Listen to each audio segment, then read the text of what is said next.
Good morning, good afternoon, good evening, everybody. However you happen to be watching and or listening to this, I want to welcome you to the latest episode of the Gaming Circle podcast. The podcast where, you see it, the man, the myth, the legend, the ever-born saga is not with us. But don't correct your vision or your audio, because we are also joined by a great one. Now, of course, when he speaks, you may need to turn and calibrate your bass down because, it's that kind of morning. The man, the myth, the legend, the one who chooses to join us and make our show much better and much more soulful. It's the Infinite Umbra. Good morning, sir. How you doing this morning? Oh, yeah. If you all have ladies around, you might want to tell them to turn their volume down. This is the GCP hour. Brought to you by Chaos Hunting. No, I'm good, man. Good morning to you. Good morning to everyone in the chat. Shout out to my Ragoon, Black John. I see you. Big Man Mo, make sure you shout out all of us and not just, Holly this time. Man jumped into the chat. It's okay. He jumped into the chat the other day, was like, "Hey, Holly," and like, yeah, all right, hey y'all, whatever. But like, was Holly even on the show? She was this time, finally. But yeah, man. Good morning, man. Thank you for having me. It's been a little while, not too long though, but it's been a little while. Yeah, good to be here with you again, of course. Always appreciate having you on the show, man. Always appreciate you. It's always fun to chop. Before we start, let me let the folks know, we're always happy to have Infinite Umbra on the show. Everborn Saga, unfortunately, is not on the show today because we're all in the middle of a flux, if you will. He's getting ready to go on family vacay. Myself, as y'all know, will be getting ready to head out to other sides of the world coming soon. So our shows will be a little fluid for the next couple of weeks, but we figured we jump in here and do one final show for you guys before we have to head to Paths Unknown or Gamescom and the like, right? But, so we here today. We have Infinite Umbra joining us. We might actually have more of the Infinite podcast jumping on the show today because, we love when the Gaming Circle can host a lot more folks and we can have more voices in the community. We always appreciate that. So thank y'all for so much for being here. Thank you for coming out. Thanks to all the great folks who are already in the chat, already having great conversations. Hit the like button if you haven't done so already. Consider subscribing. All the game host stuff we are supposed to be doing on this Saturday morning. Mr. Umbra, sir, you are our guest. Well, you're the second chair this week. Well, let's start with you. What games you've been playing? What's new on your radar? What's been keeping you busy? Man, I feel official. I'm the second chair right now. You know what it is. Man, I've been playing. I got through a few things. Well, I got through at least Donkey Kong Bonanza. Oh yeah. Let's talk. Let's take a little pause and discuss Donkey Kong Bonanza for a minute, okay? Because if I'm not mistaken, Donkey Kong Bonanza represents the first time you came into the Nintendo ecosystem properly, like you bought a console and all of this. And this was like your first foray into one of their AAA, playing it on their box. Like, for those who don't know, Infinite Umbra and I are friends on Nintendo's platform. I trust him, so I gave him my social security number. I don't trust y'all. I'm asking for it. But needless to say, like, from the day that game released, I saw the Infinite Umbra playing this game at like 10 o'clock in the morning on a Saturday, on Sunday, right? On a Sunday. I'm like, hey man, what's going on? We tested out the voice chat feature, which took a little while to get going, but it was actually pretty cool, right? Yeah. It was cool. It was getting it done. And then I'm like, all right, this is cool. I was talking to him, chatting with the fam. Eventually I let Umbra go because Umbra was still playing. 3 p.m. Umbra's still playing. 9 p.m. Umbra's still playing. The next day, Umbra's still playing in the morning. Afternoon, Umbra's. He did not stop. I did not stop seeing the Infinite Umbra's icon playing Donkey Kong Bonanza for like 3 straight days, homie. Like 3 straight days. Tell me about this game. Go ahead. You hit it right on the head. I mean, if just going by that, for one, people who typically know me know I put a ton of time into games. Like, I don't shortchange any game. I put a bunch of, especially if I love it. If I love it, you're going to see crazy amounts of hours put into it. And this game, man, and like you said, it took me by storm. But it's like you said, I haven't been in the ecosystem of Nintendo for decades. Like, I think the last Nintendo console I owned personally My family notwithstanding, because they had the Wii U and stuff, whatever the Wii. I didn't have it. The last one I actually owned, I think, was like a GameCube. So like it's been a long time. So and when they got off the platform of performance, you got off of their platform. Pretty much. Like, I'm done with them. And I didn't even notice it, but like I guess that really is what it kind of came down to, is performance. Yeah, a lot of people did that. Yeah, and I even moved to PC because of performance, right? Like now that you mentioned it, I'm like, oh, that is what it was. I never really gave it thought. Epiphany. Yeah, you gave me the old epiphany here, the old light bulb kicked on. But like, I gotta say, man, like we talk about these $80 ridiculous price games. I don't understand how. I still don't get how Mario Kart World is 80, and people are buying it to their to Nintendo's credit. I mean, so let's talk about that for just a quick moment. Yeah, I contend, although I'm still, and you and I are the same in that, right? $70 games, we were like, nah, fam. $80 games, the pitchforks are out. We are leaders of the opposition. We there, like we are there. I'm with you, right? Right. Had they shown me this as their first indication of this is our $80 games, my pitchforks would not have come out, but it would have come out slower. Yeah. Am I wrong? No, I think you're absolutely correct. If any game, and I'm not advocating for any game to be that price, but if any game they put out first at least, or put out that should have been 80, it should have been this. Not Mario Kart World. Mario Kart World, for all its credit of it being a great racer and family, and it is. It's an amazing racer. Yeah, and it does not, for our purposes, it does not. And you tell me if I'm wrong here, and I see you in there, Major. He's like, oh, here comes the hate. This is not hate. You critique what you love. We are owners of this platform. We love this platform. We're just saying the way they showed this off day one could have been calibrated a little bit better, I think. This should have been the first thing they showed us when they said $80 games. We would have still been like, come on, fam. But then maybe we would have been like, our minds would have moved on quickly because Donkey Kong Bonanza is out there doing his thing. You know what I mean? Like, I think you hit it on the head. I think that's correct. Like, it's still outrageous, right? But like, if you get time into this, you start to see like, okay, this is some supreme quality right here, right? Yeah. Like, this is supreme quality, and it's so great to me. Like you talked about how stuck I was on it, and it's because the portability, obviously, of the Switch too. Oh yeah. So I can take this thing on the go with me, which I did. Got a ton of time into it. Rather, I also got I got not the Pro controller, but the one from Grit. What's the name of it? I cannot. Hold on. It's called the Gully Kit. Oh yeah. Great controller. Yep. So I got that as my pro option for the controller, and man, I played it on the go. It's the game is addictive as hell for my gaming type, and I have this kind of weird OCD style of gaming where I start looking for everything in a big open world. I gotta find everything. If you are like me, this game is gonna have you addicted like LA in the 90s when during the crack epidemic. Because I was like, the reason why so much time was put into it wasn't just because like the game is long or something like that, and it gives you a fairly pause when I say this meaty campaign. Hey now, big pause. But it's a matter of the world design on how you can basically smash and break through so much and really change the landscape of what you're doing in this game, man. And it's so addictive in that aspect. It's just a fun, super well made. It's so polished as far as the controls, as far as the sound design. Like when you transform to one of the bonanzas and from like zebra, like I hear we're not allowed to give spoilers, so no spoilers. All I will say though is my kids, who are very musically inclined, cannot stop. Like they are so all like every day, like that's all they do all day. Like my son, out of nowhere, banana, all day. That's what they do it. My youngest nephew, Steph, I let him get a chance to get on it. He's like, Uncle, can I jump blah blah blah? Can I play the Switch? And I'm like, don't you dare touch that Switch because it costs too much money. But you can touch. Kids are only allowed to hold the controller. That's it. You press the button. There you go.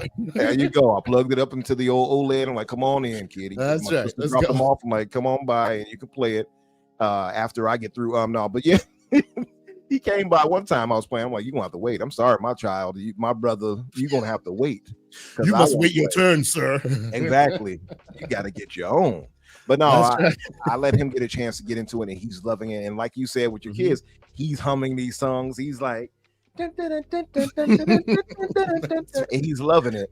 And Nintendo happens to have this magic of how they kept. It's like they're like Disney of gaming, where they have all these qualities. You know what I mean? Where they capture the whimsical aspects. Yes, they did a great job with this game, man. I don't know if I can properly give it its due in terms of in terms of positives, because like it's something I think people will have to play to get, and some people the mileage may vary, right? Like we talked with Morty, and he was like, "Oh, I didn't like the no story, blah blah blah. It's not that deep."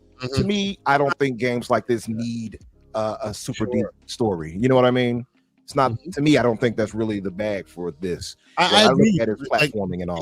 Gaming can emphasize one thing versus another, since so many aspects are important there, right? We had this discussion, you and I and many others had this discussion about South of Midnight, right? There the criticism was that the gameplay aspects weren't as robust as the story aspects were. Right. That's fine, right? You can have a vehicle for great storytelling even if the gameplay is not as robust as the time spent in the story. This is opposite, right? It looks like the story's there, but it's not as robust as the gameplay. But no one should hate on it for that. That gameplay is so next level. It's so much fun. Like I'll say, Disney, if you're paying attention, Incredible Hulk game. Thank you. Incredible Hulk game. Indeed. This is the reference design. Please and thank you. Do it. Like it's so good. It's so much fun. The game is so well made that it made me retroactively go to try to purchase Odyssey for the Switch 2 to have it on the Switch. Wow. Like, mind you, I have a crazy good PC, right? Like I can emulate all this stuff. Nintendo, please don't send your ninjas after me. I can emulate these things legally that I purchased. But starting early, the game is so well made. I'm like, this team deserves money from me. That's how good it is. Like, I'm like, I'll go buy those games from them.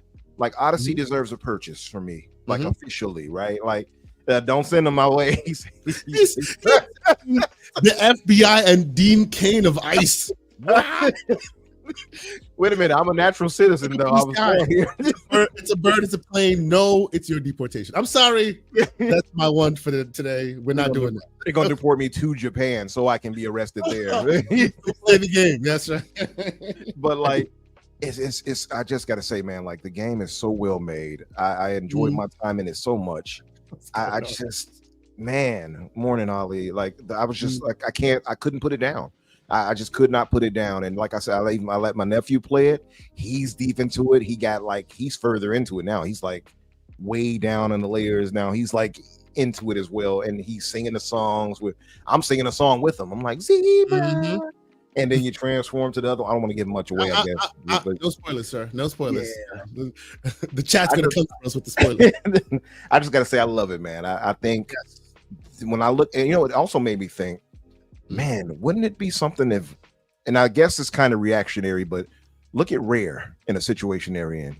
And we haven't had games like Conquer. We haven't had Banjo-Kazooie. And people always like, oh, where's Banjo? Imagine Nintendo still having those properties. We'll probably see some crazy good games from them. You know what I mean? Out of those properties. Yep.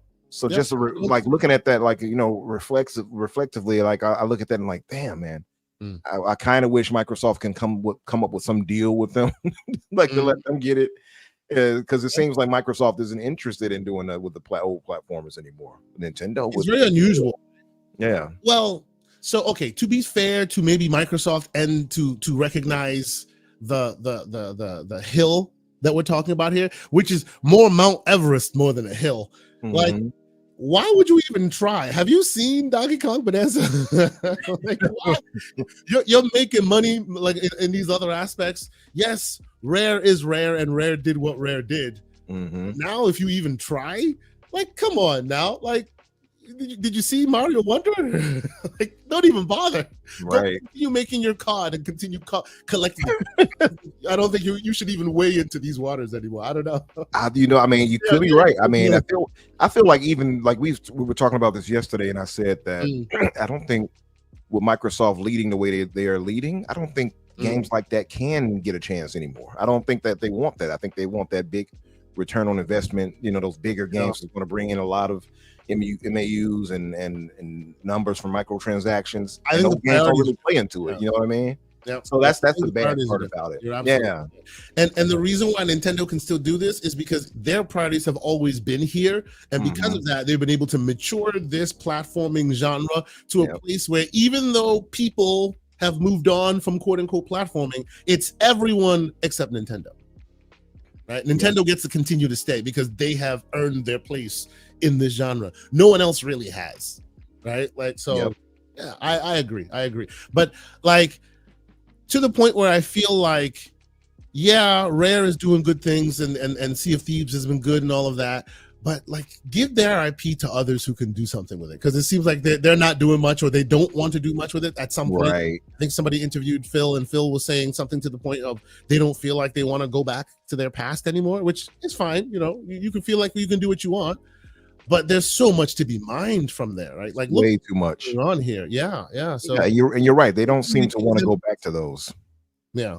But I was going to say, just to cap it off, I guess, Donkey Kong Bonanza is so good to me, and if you all couldn't tell on all the praise I just lumped it, on its way, the game is a Game of the Year contender for a fact, and it also further enlightened my thought on not all game scores are created equal, right? Okay. Because we look back and I think about Astrobot and the praise that was heaped on it. Yeah, the praise that was heaped on Astrobot should be the praise that's heaped on Donkey Kong.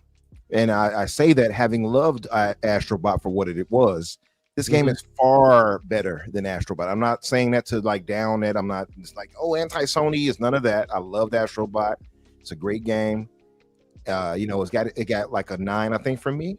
Not all games are created equal. This is like a 9.5, but it's so far above that 9 I gave Astrobot that it could be, might as well be a 5 that I gave Astrobot. That's how good this game is.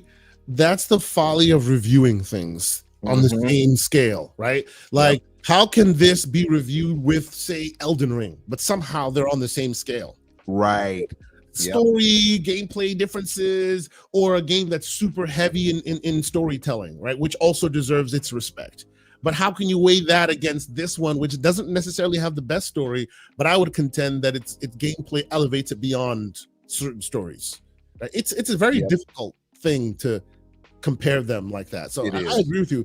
The all I will say to that point is, like, this year will be very interesting. Right, as the Discord folks like to call them E33 boys is out there, and they will not. I'm one of them. I'm one of them. I love D33, so they will not be denied, man. Yeah, I have to say though, like, this was the first game that gave me pause in the thoughts of maybe this could really challenge it. Like, I have to be honest, so far, there, and I've made my business to play any of the games people would say could be a Game of the Year contender. Right now, I'm moving up to, after I get on the next game I want to talk about really quickly, because I know we've been on it for a second. Oh no, please speak. Is Mafia the Old Country, but I've made it my business to try to get through all these major Game of the Year whispered game. So Kingdom Come Deliverance 2, I want to get on that soon.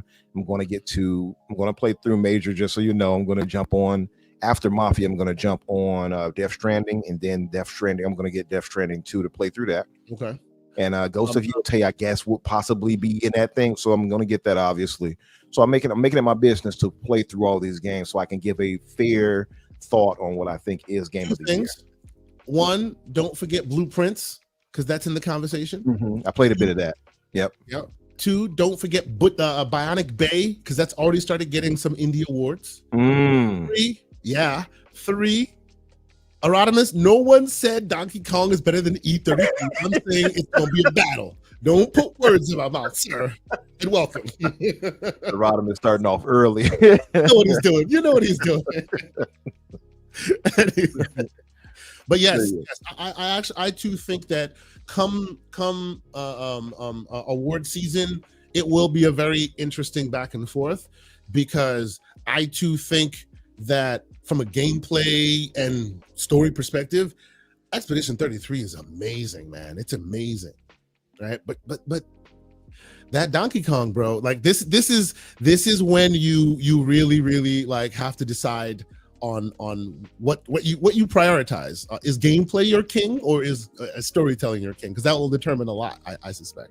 I think that's absolutely correct. For me, I know that gameplay is weighs heavy, but story, narrative, that probably outweighs so much. Is gameplay is king. Gameplay has to be number one, right? Because if you have no fun and the gameplay is terrible, who wants to get through a story like that? Like, it's terrible, but the story was good. Like, no one.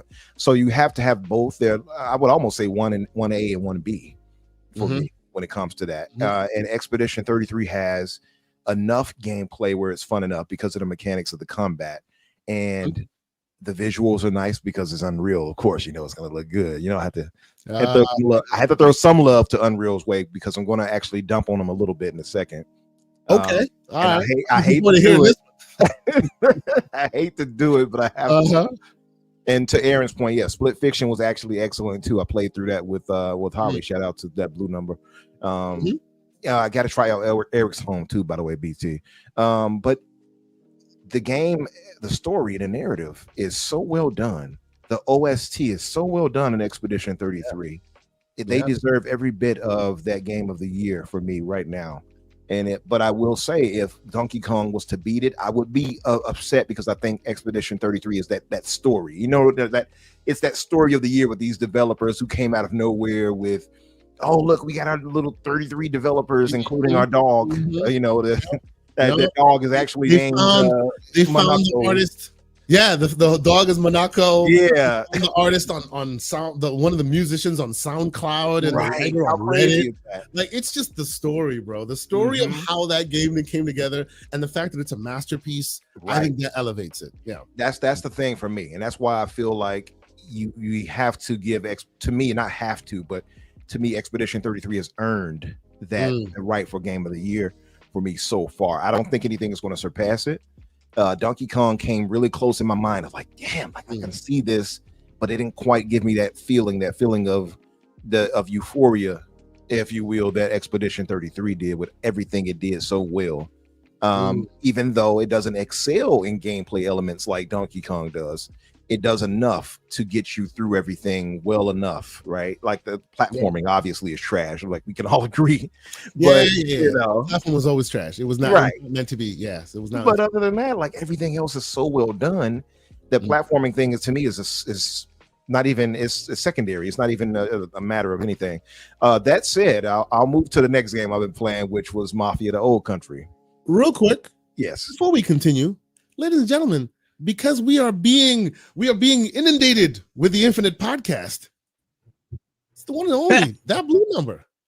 What's going on, Holly? Good morning. How you doing? Good morning. You caught me mid coffee slurp. Good morning. Umbra might know a thing or two about don't talk to me until I've had my proper amount of coffee. So we're still on the bubble, so be nice. No. I will step slowly back. I will say good morning. Just kidding. Good morning, everyone. Hi, chat. Hello. Oh, yeah. Good morning. Yeah. I heard you look lovely today. Good morning.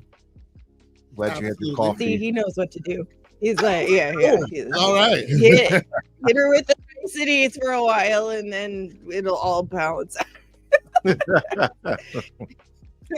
So I see the folks in the chat.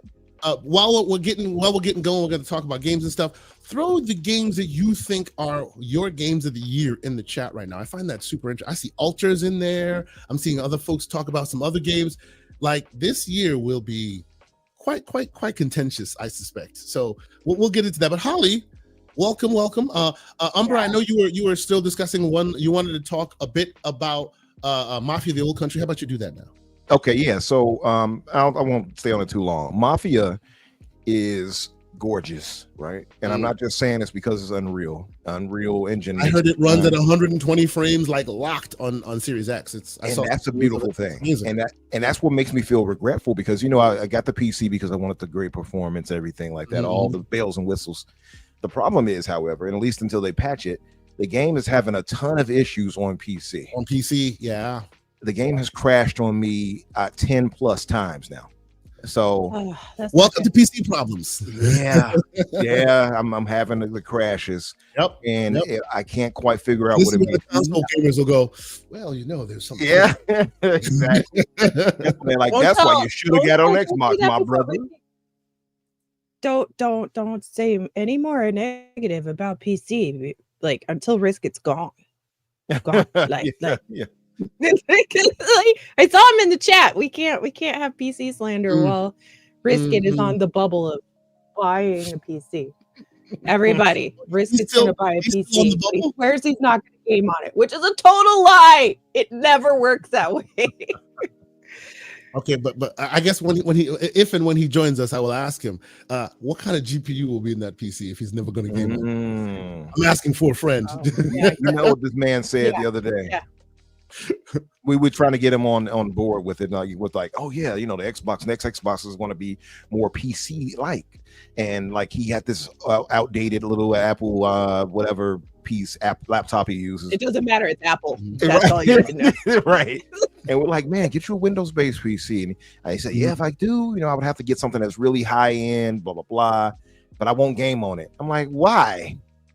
Why are you even doing that to yourself? Like, and you shouldn't spend that money if you're not going to game. What he's saying is he's going to buy a very capable PC that can most likely do more than what he has in his living room, and compare to one of these, but he won't pair it to one of these. Exactly. Correct. That's what he's claiming. Okay, sure. Yeah, I said the temptation is going to get so much where he's going to pretend that he's not doing it, but I think he will. Sure, he can continue pretending. We'll take the task when the time arrives. Exactly. Now, about Mafia, I've been a huge Mafia fan, and shout out to the great Lucius Augustus in the chat. He and I have been chatting about Mafia a little bit as well. He's also playing it. This game, I love Mafia 1, 2, and 3. I have loved the originals. I actually love the remakes. I've actually played the remakes, loved the remake, remasters, and remakes rather.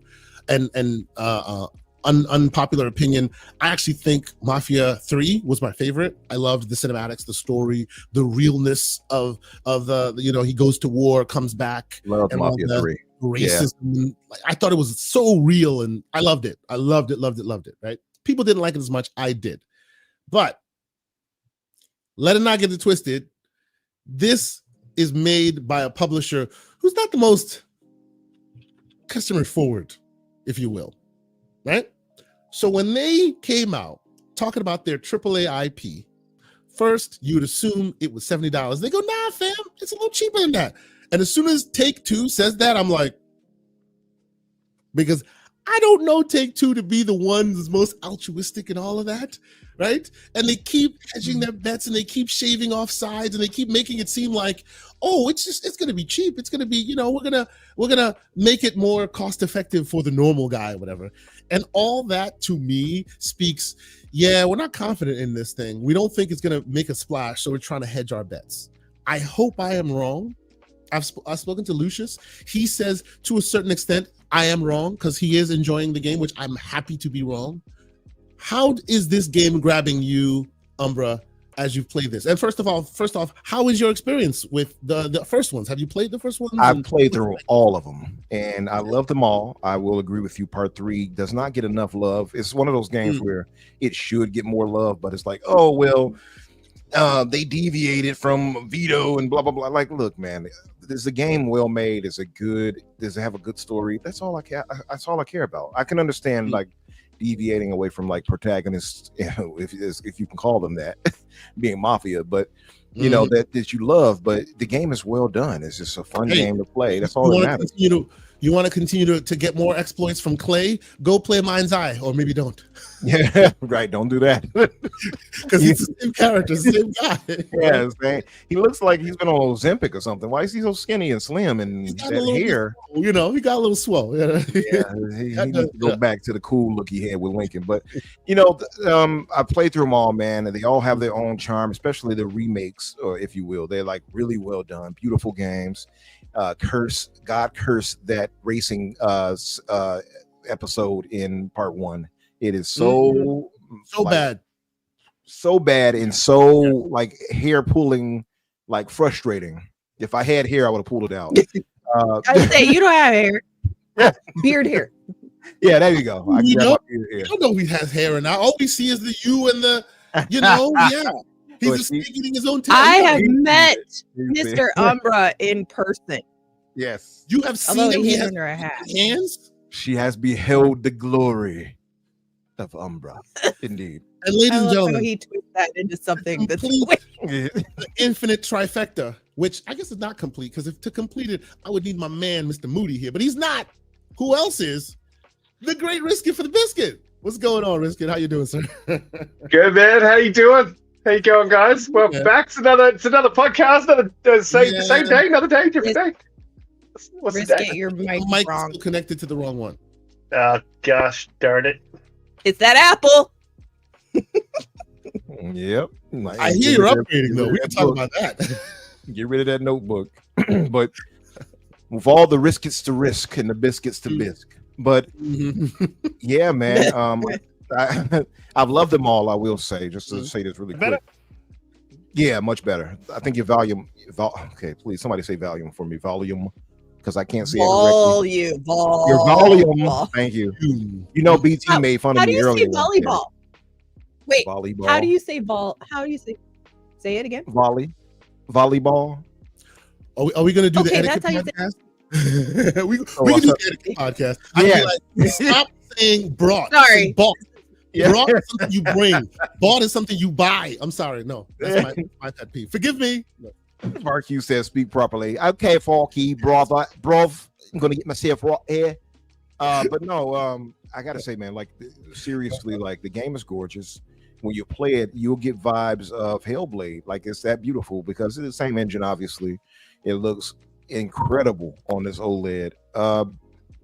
But man, I have to admit, like when you go from cutscenes, from gameplay to in-game cutscenes, it's crazy stutter. It'll slow down. When you do certain parts, if you're racing around, the game will stutter a bit and cause a little bit of delay, just a bit. Nothing that's crazy, but it's enough. That sounds like streaming issues. It sounds like either you have caching issues or streaming issues from your hard drive. Something slow, giving you herky-jerky response, right? And this is exactly why I don't have a PC. See, I told you. You can't do this in front of him. You're going to bring yourself to the congregation later, sir. You can bring yourself now, but I suggest you wait for this firing squad. Wait your turn, sir. And yes. To Lucius's point, he says, "Sounds like UE5." I think it is UE5, and that's why I was giving him praise before. But I got to be honest, this is a continuous issue with UE, and the game has closed and crashed on me now 10 to 12 times. That's terrible. Oh, and that's a lot. Like I'll get a chance, maybe 20 minutes game in, and it freezes. It's not a PC issue. This is UE5. Umbra, did you get? I know this makes no difference. I'm just curious. Did you get it on Steam or Epic? I got it on Steam. Yep. Okay.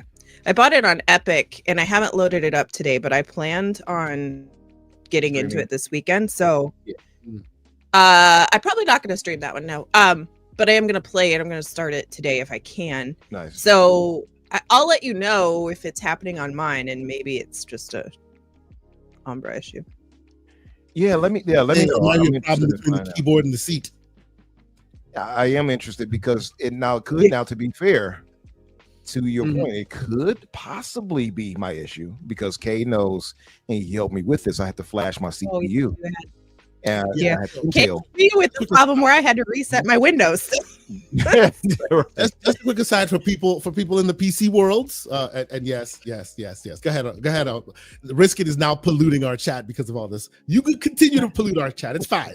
So for those who have this similar issue, if you get a game, any game at all that just keeps crashing and you don't hear it's a known thing, right? Like game X comes out and it just keeps crashing on you, but everybody else is playing it on their PC, chances are it's your hardware that's lacking in the firmware. Like something is broken, or that there's like driver updates or some update that needs to happen on your components. So this happened with Umbra.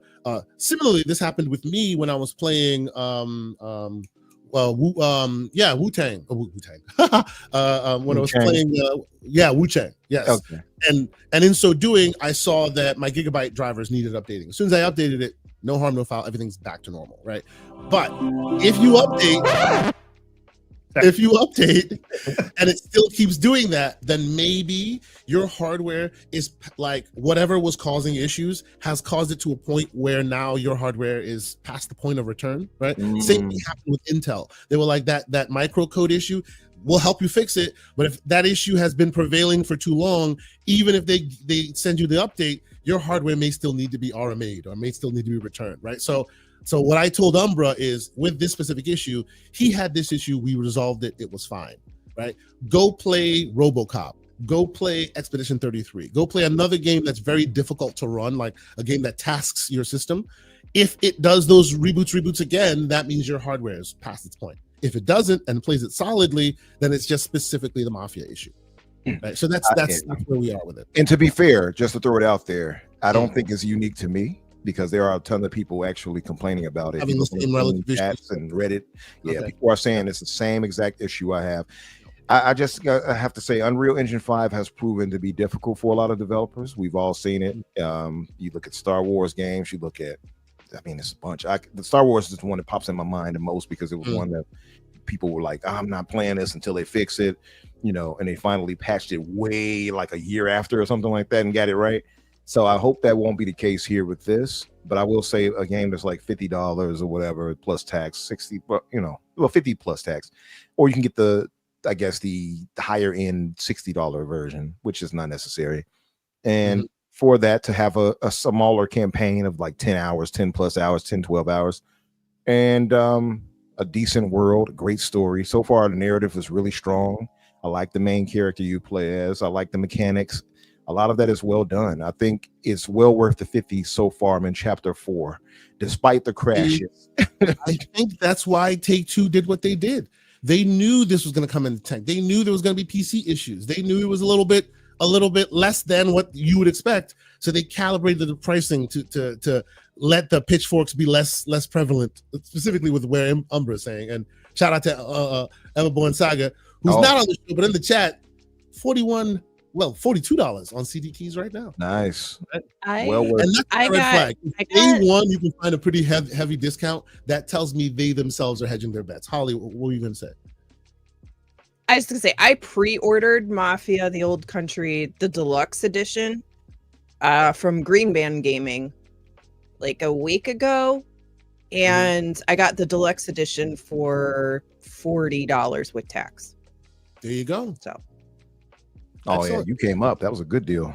That's a good deal. Real good deal. Awesome. Yeah. So wait a minute. You think you're better than me now, Holly? Because you got it for a better deal.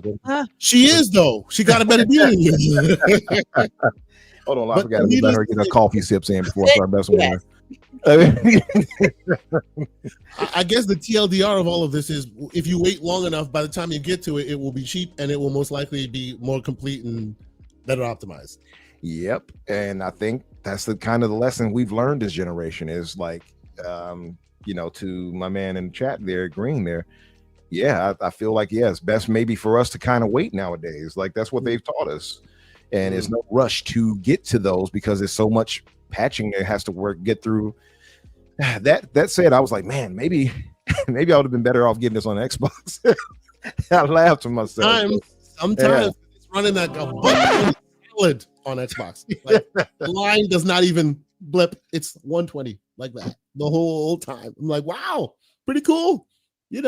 Not bad. Which also tells me that the development of that game started some time ago. So most likely they were targeting the right hardware. Like they really targeted that X and PS5 hardware. So it runs pretty smooth on that, which is pretty cool. It's great.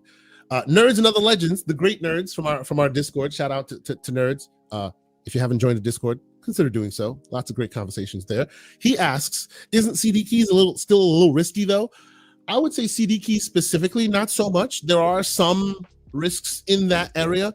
So I usually use gg.deals, and it'll aggregate all the good deals and also tell you, hey, this site might be a little shady or whatever. But again, another cheap plug. You don't want to deal with any of those? Join the Discord. Whenever good deals arise, we all aggregate them. There's a channel specifically for that. So you always know the best place to buy without worrying about, will they steal your money? We usually try and filter that stuff in our Discord too. So if you can, join our Discord. Lots of fun to be had there. Let's see. Anything else we want to discuss with Mafia? I haven't played it yet. It's on the backlog. It will join the backlog. My Umbra podcast mates right now on the show. Anybody else having played it that you wish to discuss, or should we? You know what I find really interesting about this particular release is that so it's got a 76 on Metacritic, right? Okay. And you know how it breaks down the platforms. Well, PC's got 60 critic reviews. Xbox has 3 and PlayStation has 2. I think it's a very rare game. That might have happened, I think, with Baldur's Gate 3. There was more of a PC focus, but it's a very rare game you see that sort of a split. It's very strange. Especially considering that Umbra's getting as many issues as he has on PC, and he's done the research and seen there's so many Reddit posts about issues on PC. I would assume that the ones that the code that is given before the game is released would only be console code. Interesting. Right. You would think that they would drop that, and that's why they were backing off all the early release access codes, which they weren't handing out to the bigger creators. But I mean, like I'm iffy on this. I've been iffy on this game. There's just something wooden about it, something that didn't look quite right. But look at it, what you got up on the screen. I don't know, man. It actually looks pretty good. Yeah, yes, absolutely it does. It might be a sold. My thing is the gameplay. What's the gameplay going to be like? Because this is very much like it bleeds a little bit into the Battlefield thing. Is everyone was a little bit worried about Battlefield 1 when it came out. A lot of people didn't like the World War I type weapons. And I sort of feel like this might be similar. It might be a little bit more melee, less automatic weapons because it's around that sort of era. And I was just wondering how it would play out. But looking at the gameplay, it looks like it's a pretty solid entry, man, for a 10-hour campaign. I think you guys are paying 40, we're paying 60. For 60, I think this is a definite must buy. And it plays better on console. So obviously I have to support the devs making the correct decision. I'm pretty keen, but obviously I'm stuck in Battlefield 6 hard at the moment. So I don't know when I'm going to come out of that bubble, when the beta ends, probably. Okay. You know what, Holly, we'll go to you first and then risk it towards the end of our gaming segment. I do want to hear a bit more about Battlefield because I haven't tried it yet. I hear a lot of interesting back and forth about that, like, will it finally take over as the multiplayer du jour as from CoD? We shall see. Holly, what do you think? Have you started? What games have you been playing? Where are you this week? Yeah, I have been kind of all over the place. I finished a big game a couple weeks ago, and I knew that August, once August hit, you're going to be bombarded with all these new games, right? So I was kind of bouncing around a lot. I did pick up and play this game that came out at the end of July called Eric's Home. And I made a video about it. I reviewed it. I loved it. It's one of the first games. One of the things I say in it is that I feel like almost every modern game, they're all like 5 to 10 hours too long, right? They kind of overstay their welcome a little bit. It's always like you get to a point in the story and you're like, okay. And then they're like, oh, but no, this one last thing, like in movies, right? So it's like where they're like, but, and then it goes on for another 20 minutes in a movie, which is like 5 hours in the game. And you're like, can we just, like, it's okay. Like, put it to bed. But this game understays its welcome. It's like 12 hours. It's not super long, but it's such a good game, and it ends so quickly. You're like, wait, I want more. So so I reviewed it. I put a video up on my channel about it this week, and then I've been playing an absolute banger of a multiplayer game that I can't talk enough about, that I love, called the Abiotic Factor. It's on Steam. It's on Game Pass. Yeah. I saw the thing about it. Okay. Yeah, it has like PS2 graphics, but who cares? The game is fun, and it's such a good time, particularly with friends. I've only been playing with friends. And there's no like quest log, really. You just kind of like run across people. It's set in Australia, so it's got some quirky accents at the beginning of the game. Yep.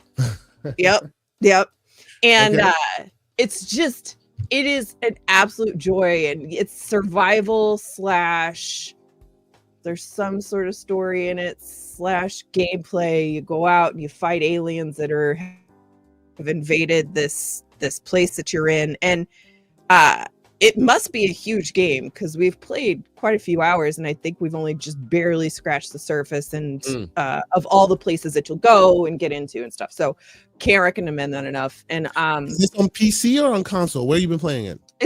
I've actually played it on both, but through Game Pass. So I played it on console, and then I played it through PC Game Pass as well. Like I said, I think it's on Steam. I think it's like $40. Honestly, it's worth $40, but PC Game Pass, right? What else have I played? Battlefield 6 beta. And I started the Midnight Walk this week, and man, what a game that is on PC. I think it's only on PC and PS5, at least for now. It is gorgeous. Do you like claymation stuff? I do. I love claymation stuff. Yeah. Wrong button. You said PS5.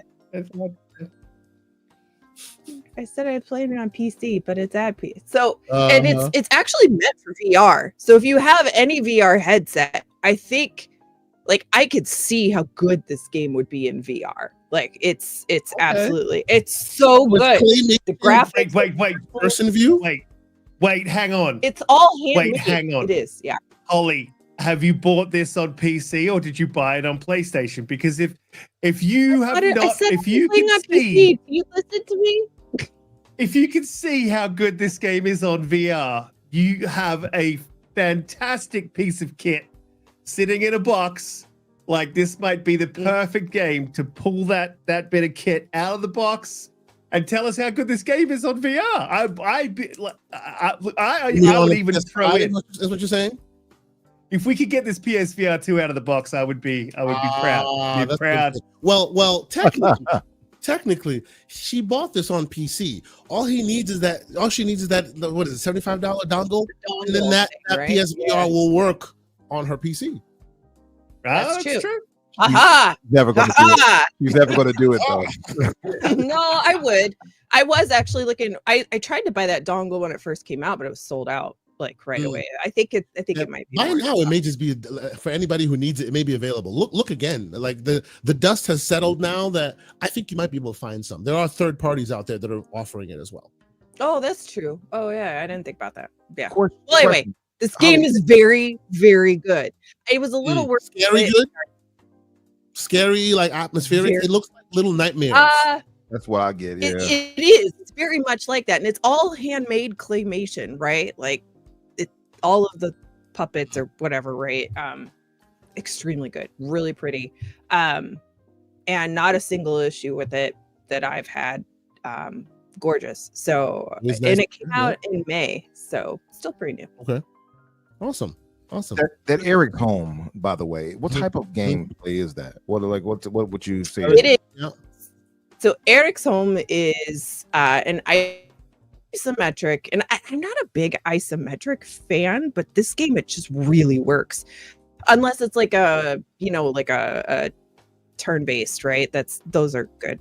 But this is sneaking, so it's kind of like Dishonored a little bit, where it requires you to sneak across rooftops, through vents, and other means. You can't fight people, right? It's more about the art of illusion, distraction, to sneak around, and you get 3 different characters that you switch between simultaneously to solve the puzzle of the sneaking. And they all have different move sets or abilities to be able to use. So you have to find the right combination to get through a room or a building or across the city, whatever the setting is. So there are tunnels, there are rooftops. It's a really beautiful city that you're in. It's set in this like Scandinavian style pretend city, right? From like the early 1900s. Yeah. It's really great. Sounds really good. Yeah. MJ said it's like a game that feels like Plague Tale story-wise. Yeah, and that's the funny thing too, because it did remind me of Plague Tale, because the main story, and the main story is excellent. It's about a brother-sister combination, right? Kind of like how Plague's Tale is. The only thing is, I found the brother-sister thing in Plague's Tale a little annoying because of how many times I heard him scream Amicia, right? Amicia! Like, shut up! I'm coming! Shut up, right? What's his name again? You just wanted to... Hugo! Amicia! Hugo! Amicia! Like, shut up! It's like, anyway, this one's not like that at all. There's nothing annoying about your brother, because I didn't care about my brother in that one.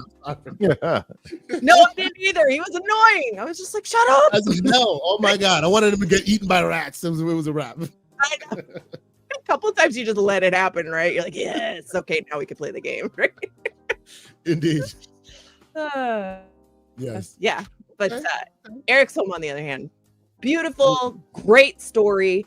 It has all of the perfect combination to have a really interesting sequel, but also if it doesn't, it's a really nice holistic game that will leave you satisfied as well.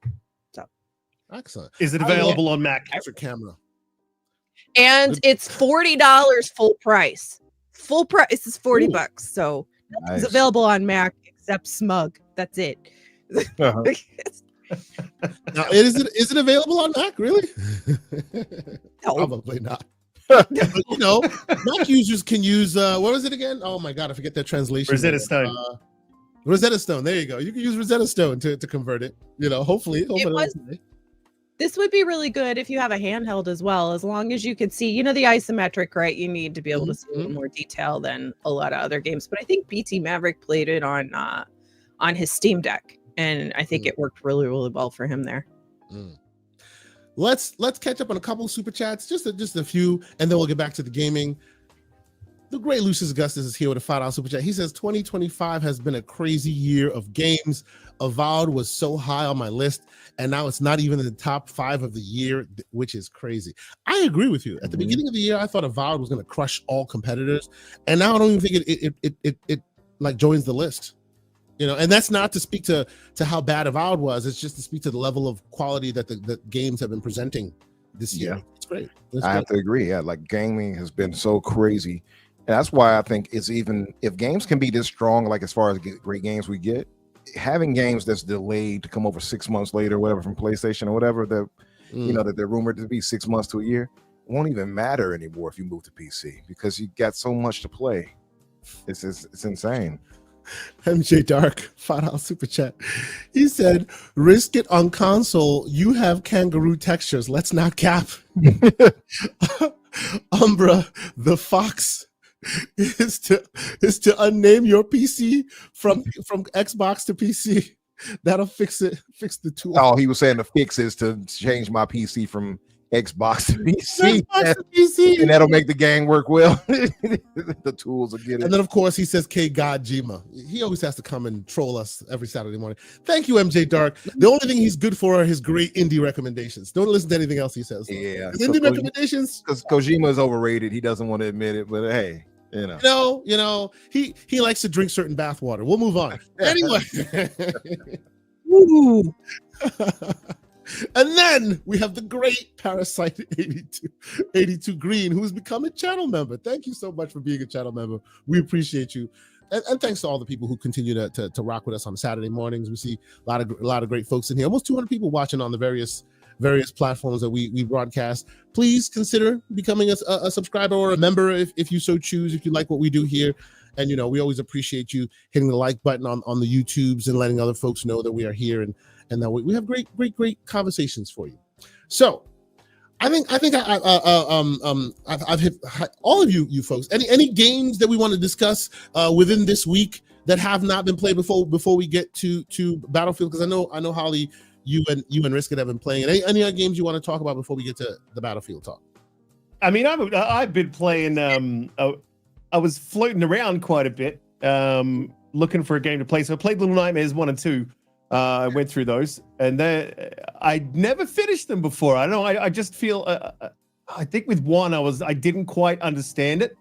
I couldn't. I don't know. Like I didn't understand that. Like so that there was no real prompts. Do you know what I mean? To tell you what to pick up or what to do. You just got to figure that stuff out. And when I first booted that game up, it was way back in my Battlefield days. And I'm like, man, what is this? I'm not playing it. And then I picked it back up again, and I absolutely love it. I feel like I've progressed as a gamer. However, I've also been playing Doom, and I really could not get into that at all. I could not. I just I wasn't feeling it. Doom? Yeah, so this is Doom Dark Ages. Yep. I never really I didn't like the previous 2. I know a lot of people like 2016 and then one after. You don't like any of the new Dooms.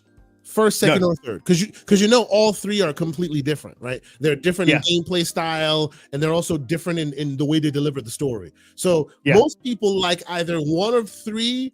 Well, hold on. As I understand it, most either you like 1 and 3, or you like 2. You don't like either of them.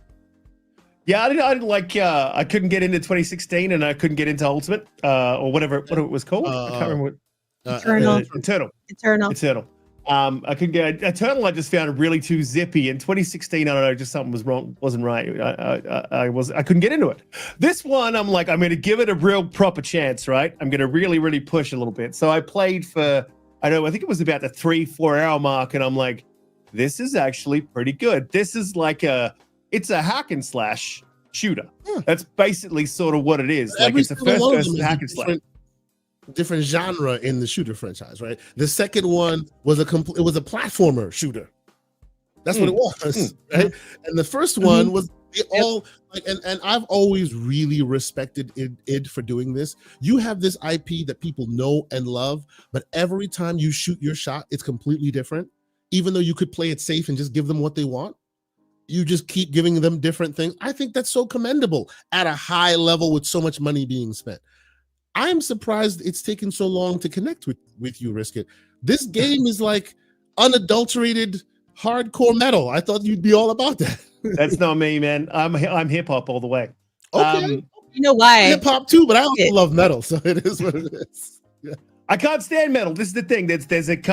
I've started to, back in the day, I would say that there's 2 genres of music I cannot handle, and one is like that's that heavy metal screaming. I was never breastfed type music, and then the country. I could not deal with the southern. But I'm starting to come around on some country stuff, man. There's a couple of artists that I don't mind. I don't mind at all. But metal was never me. So I sort of put the metal out of my mind, and I put the story out of my mind, and I just started running around, just bashing back those green, whatever it is it's throwing at you. And I'm loving it. This is great. You go around and smash everything. It's really easy to find all the secret stuff. I only just started looking for it like midway through the game. You can just look on your map and you go find it. And it's just a real, I don't know how you say this, but it's a real switch your brain off, just run around, shoot stuff, and you don't have to think. It's a great one for being in a party or just talking to people or while you're running around doing that. Turn your brain off game that's very fun. Yes, you're absolutely right. Yeah, and every single level is a bigger crazy fantasy, a power fantasy than the last. It's very good. It's fun. It's fun. You know. And I dig that when you start fighting, they introduce a new demon. You fight that demon. And demons continues to be in the But as you progress, you become way more powerful. These things used to cause you a problem. They're no longer causing you a problem now. Now something else is causing you a problem. I like that progression. I like that progression. I mean, the Mac. I am playing it on Mac. No, I'm not. No. So yes, you will be taken to task for being the Mac user on the panel. Just so you know, anybody will take you to task, and they will do. Sure, it is. Absolutely it is. Yes, Apple is the greatest, the best. Yes.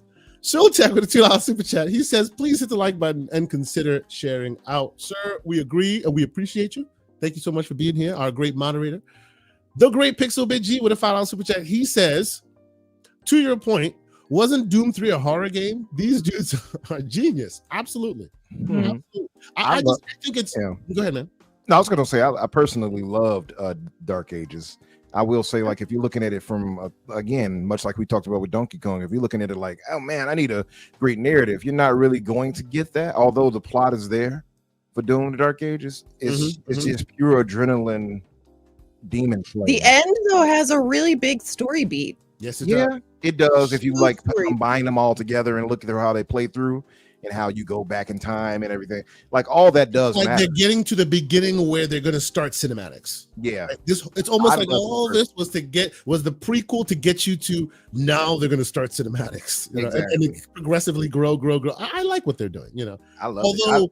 I found it better than what's the one before this one, Holly? Eternal. I liked it more than Eternal personally. So that means you also liked Doom 2016.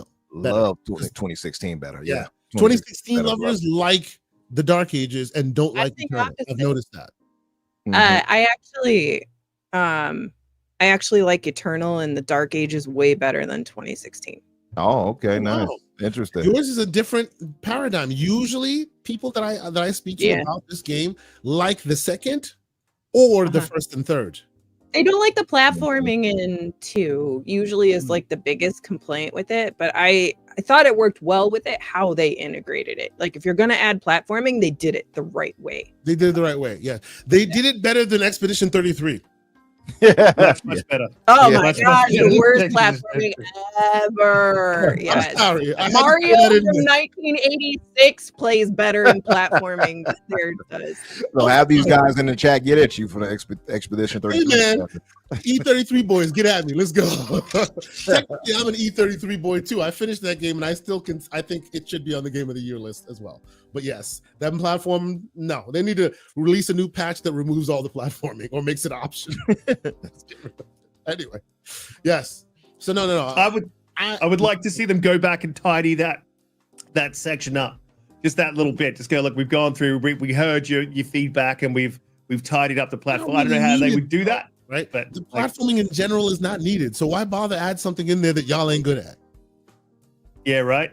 Yeah, well, that's the thing, right? I don't mind the side content. There were cute ideas, but if you can't execute it, at least, mostly functionally, which I would not argue that it's functional really the way it works, right? Just don't do it or change the mechanic to something that you do know that you can nail, right? Yeah. It's funny we're having this conversation. A quick divergence. I find it super interesting that this game is not a AAA game, right? This game, like Kepler produced it, but obviously it's an indie thing that turned into something, Expedition 33, right? Mm-hmm.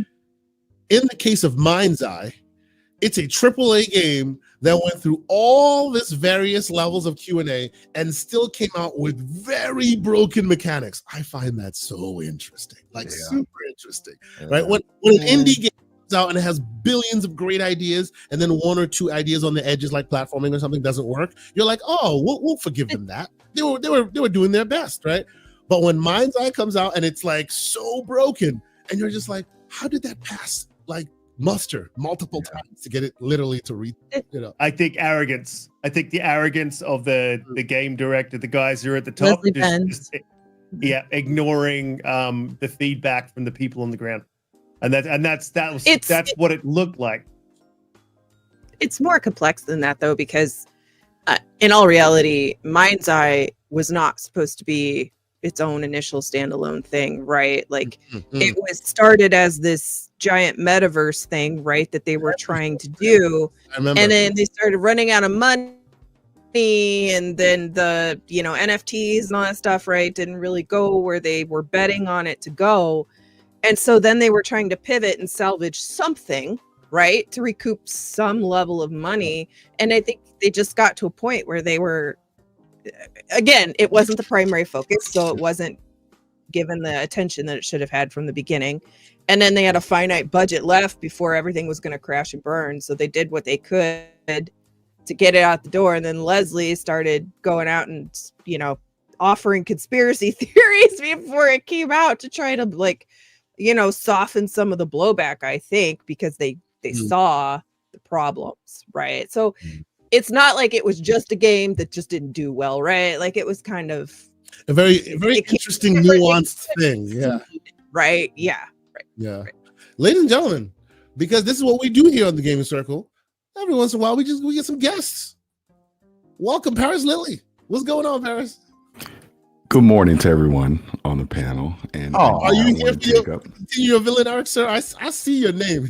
What are we doing right now? The villain arc is always on point, but I do not want to derail the show. I am actually here for Infinite Umbra. Oh, excellent. You messaged me privately, and I did respond, and you never said anything back, so I'm here to confront you live on air. Ooh, okay. Front Street, let's go. What's going on?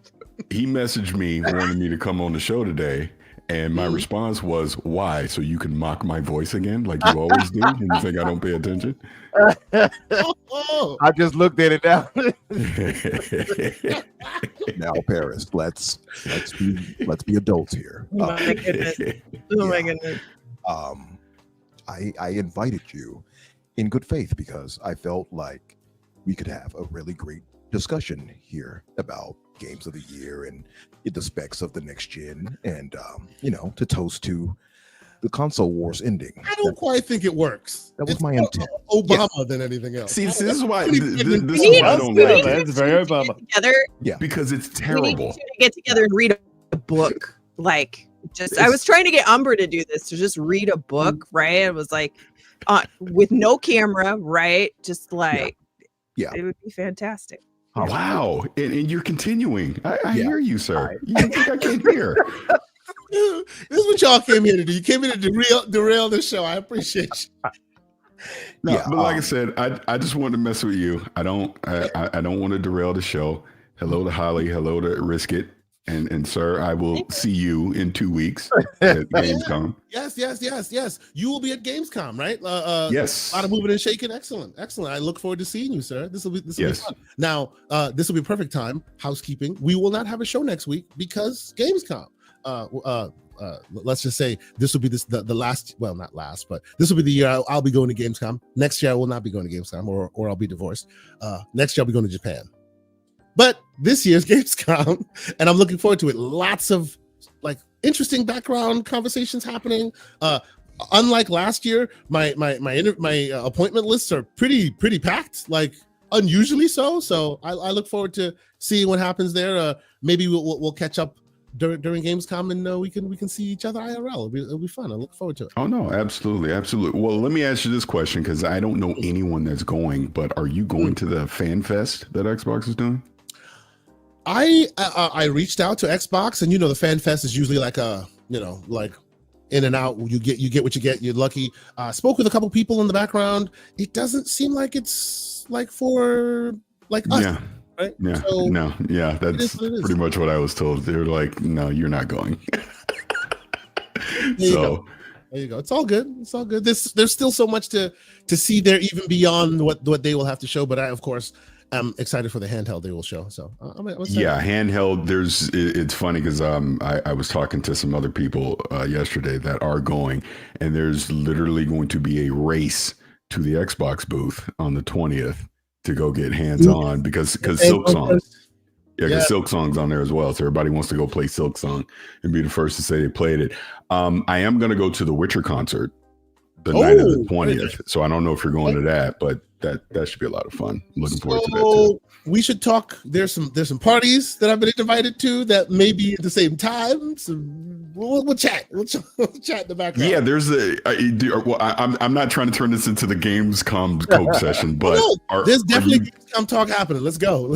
Are you going to that indie booth thing?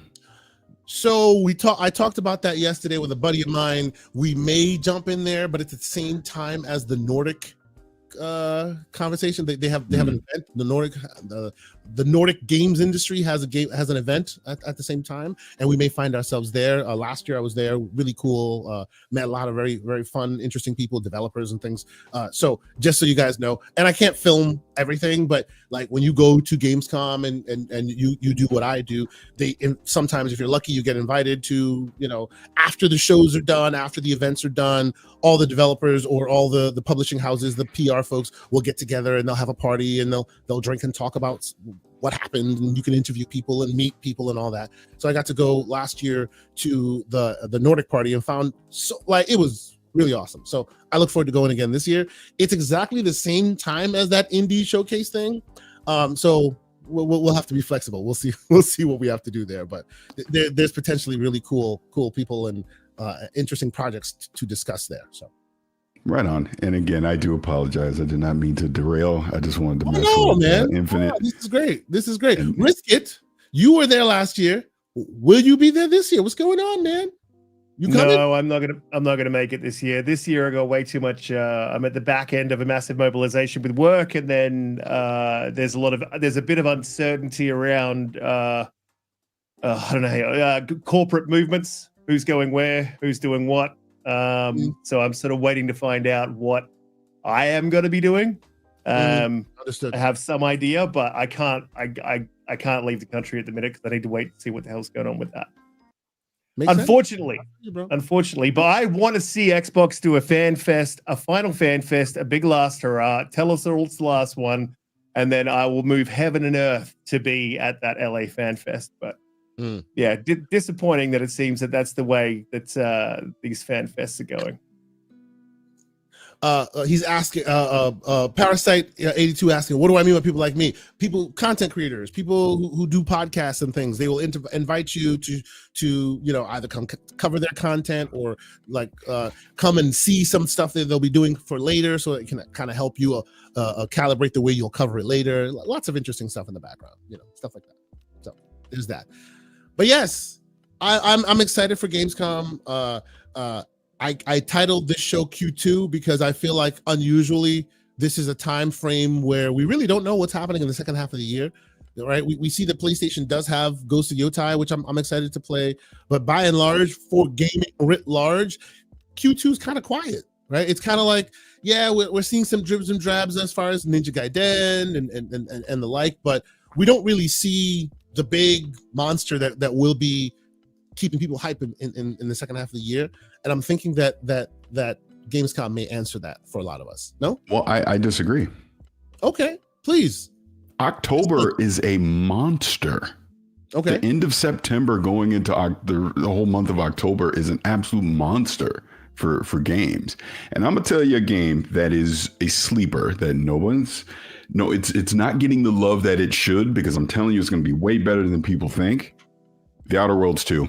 I'm telling you right now, that is going to be a superior RPG that is going to surprise a lot of people, which is why Xbox did the absolute right thing by lowering the price so that more people will be open to playing it when it comes out. It's Obsidian, man. I'm just saying, it's going to be good. That is my sleeper, and I'm sure you've seen the previews for Ninja Gaiden 4. Gaiden 4 is going to be really good. If what we played in the preview is any indication of the entire game, that is going to also be a highly desirable game to play. Not to mention Black Ops 7, not to mention Ghost of Yotai, not to mention Battlefield 6, not to mention Arc Raiders that's coming out, not to mention Keeper coming from Double Fine. The list goes on and on. Metroid Prime 4 is going to be in there somewhere. It's bananas.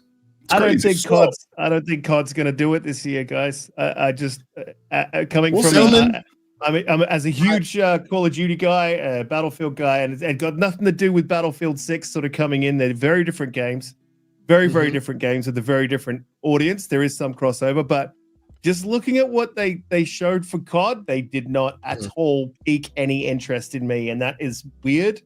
And that's very rare. And every time that's happened, that COD has been one of those CODs, you know. So Ghosts or the one where we were flying around in space. I don't know. I don't feel it with this COD at all. By the way, the one floating around in space was damn good. No one gave it a shot. It was good. That's when it had Jon Snow in it. It was very good. No one gave it a shot. It was so good. And people thought it was excellent. So good.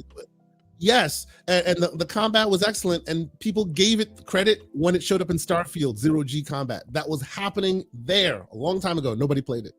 It was very good. Anyway. And the Indiana Jones DLC as well. And to your point about, and Borderlands 4. See, there's so much stuff coming. But to your point, Riskit, I hear you, because this feels like, what's the word I'm looking for? This feels like, gosh darn it, I'm blanking on the word. But the next Call of Duty is the big one. This is kind of a gap year. That's the word I'm looking for. This is a gap year for Call of Duty. So it will be interesting to see what they're able to put together for it, you know, as far as, you know, being good. But yeah, we'll see. I mean, Battlefield 6, if you've not played it, the open beta already is really good. So that is I want to spend some time talking about the Battlefield 6 beta, and I know Holly and Riskit, y'all played it, so I really want to get your take on it.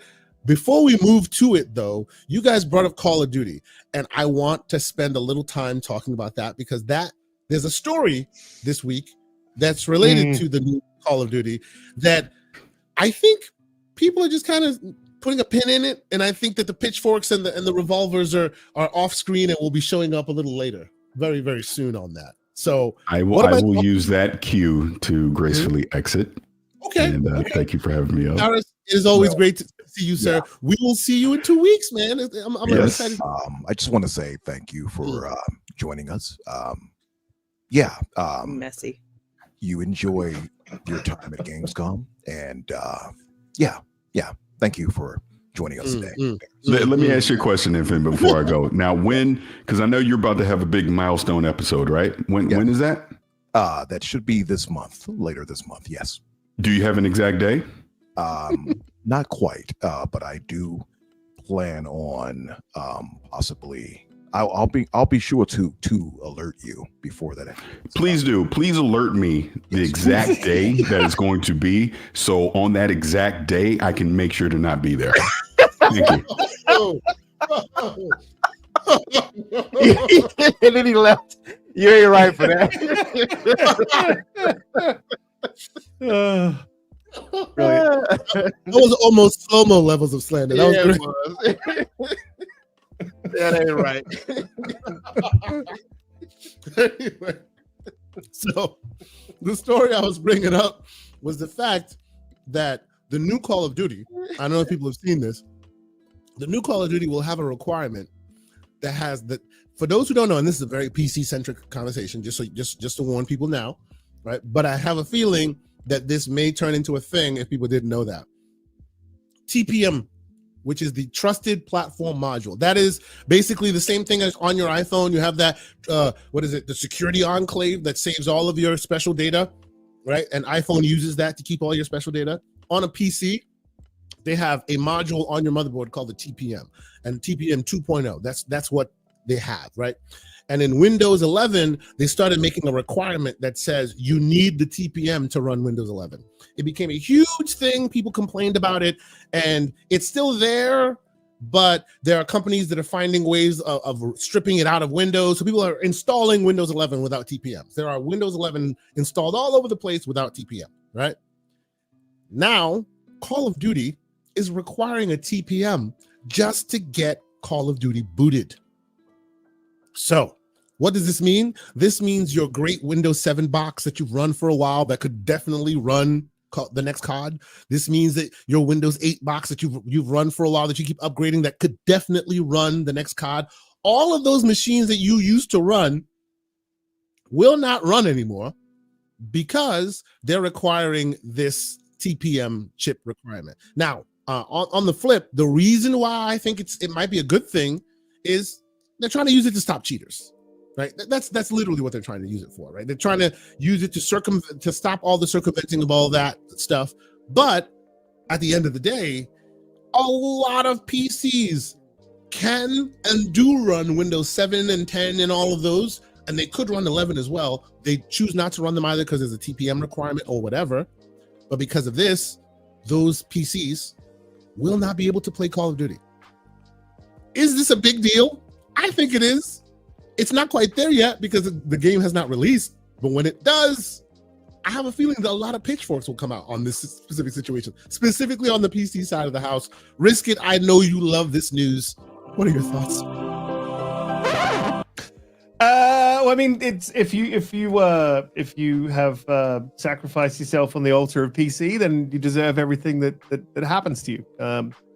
No, for me, obviously, this is not gonna worry me. But also with this sort of stuff, you know, the signing into this, and you have to do this, and you have to do that. Like, if that's what you have to do to play a game, I never have a problem with it. I have no issue with like I have to sign into PlayStation. I never got the backlash, the upsetness, and unless they can get some serious access to your data.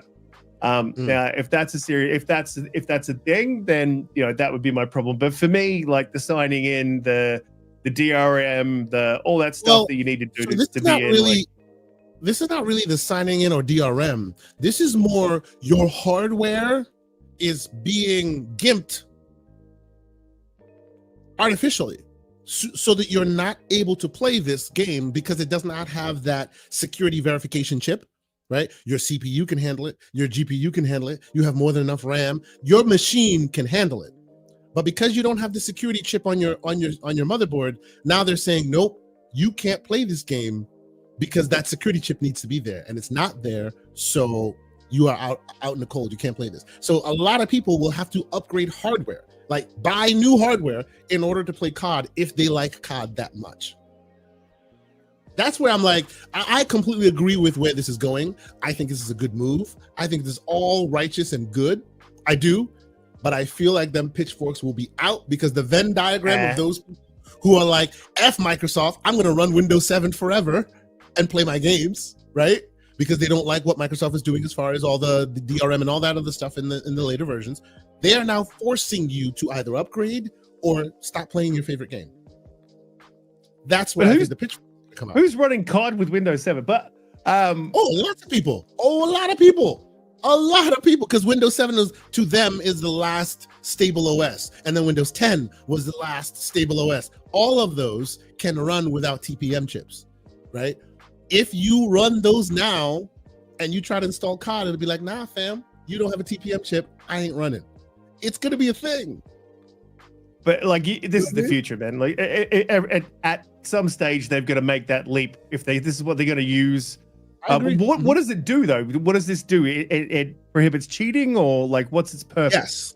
Yes. It's supposed to prohibit cheating. That's the best way I can describe it. For people to understand, it's that secure enclave on your iPhone, right? Whenever you save your face data or your fingerprint data or whatever, it goes on that secure chip so nobody can have easy access to it, right? So similarly, they've implemented this TPM solution to similarly, like, instead of just having kernel access, it goes through the TPM. So you really need to learn how to circumvent the TPM in order to cheat, which good luck with that. So like, there is rampant cheating going on with Call of Duty. We've all seen it, right? Oh, yeah, absolutely. There's rampant cheating going on most multi-platform, which is even on Battlefield 6 already. Yeah, already happened.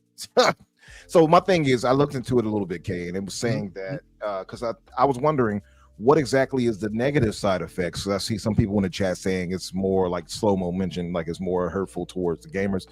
I would ask, how is that the case, or what's the worry? Because according to them, this won't access anything of our personal files or information. No. Yeah. It's basically that. Let's see, your PC, right? Umbra, you built your PC, beautiful. It runs great. You are a big bought my PC. Yeah.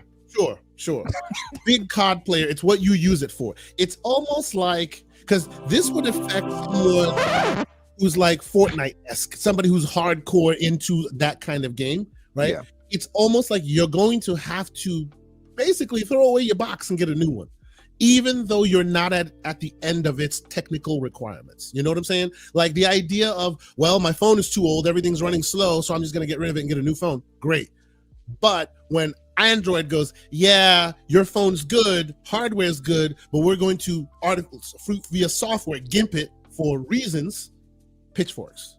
You know what I'm saying? That's what think. But do you think it's much complaining, kind of like much ado about nothing, though? If it's ultimately not causing any in-game user issues. A lot of people hate what Microsoft does when it comes to the TPMs and all that, right? When iOS does it, it's like, well, it's time to upgrade, right? We all move along because that's what their requirements are. But Microsoft has always they've always received a lot of pushback whenever they want to make a change, whether it's for the good or whatever, right? And a lot of people still run Windows 10 and Windows 7. There's tools called Rufus that literally rips out that TPM requirement from Windows so people can run it without it. Wow. Right? So there are lots of people that run Windows without a TPM, which technically they should not be able to in Windows 11 world. That sounds very hackery to me. Like these people are going out of their way to make sure they can cheat. That's what it sounds like to me.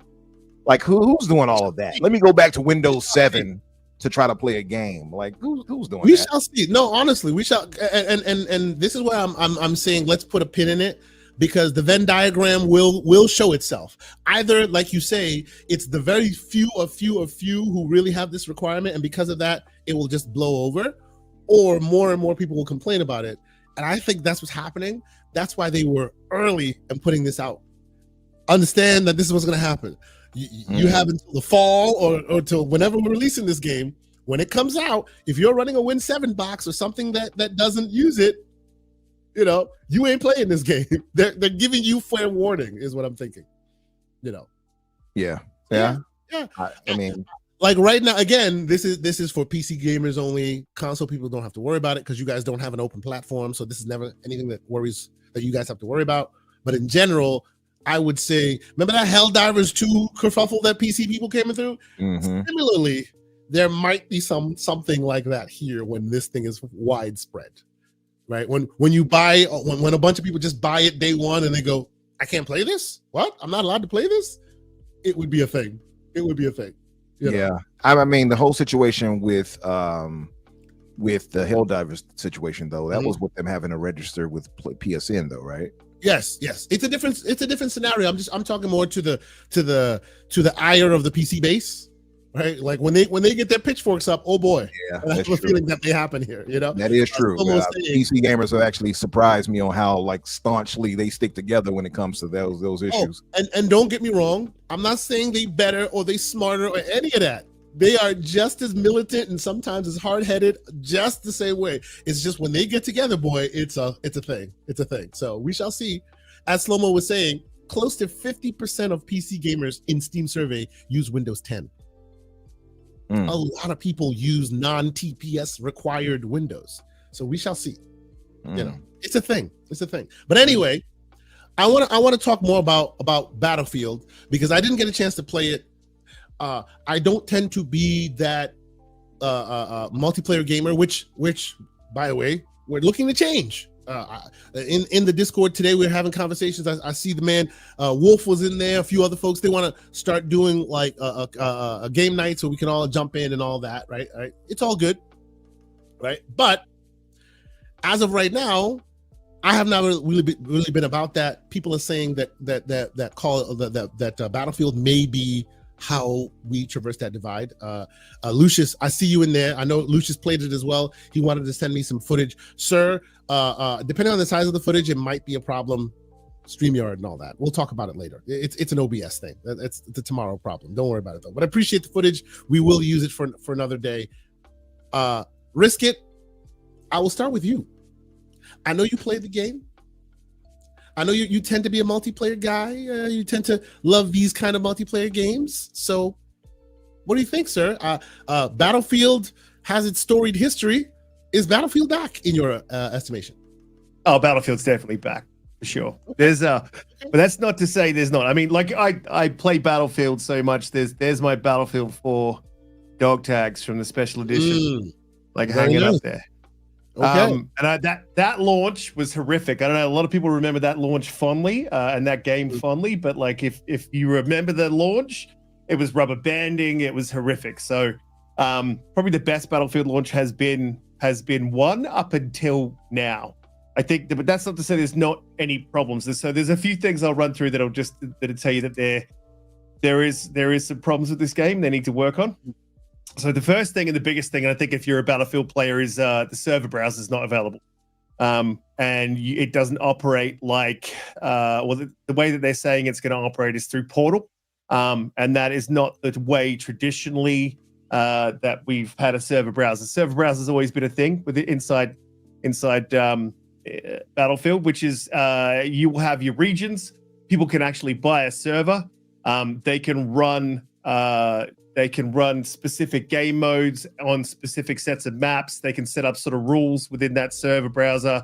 So you can find server browsers that you like with the rules that you like and be in those. Also, you can build clans and obviously have battles with each other within your specific server browsers. And that feature seems like it's going to be cut down or cut back for some reason, which is pretty disappointing. And I certainly hope that they listen to the community feedback on that one, because I think that one is the biggest issue at the moment. At the moment, it's running like CoD. You know, you pick your mode, you hit the button, and then you go to a mode. The other thing that I am disappointed in, and it's a real issue for me, and if you play Battlefield the way that Battlefield is supposed to be played, then you understand this. There's a lot of people probably coming to this game from the outside, which is the reason they've done this, that are new to the franchise or you know, not hardcore sort of players.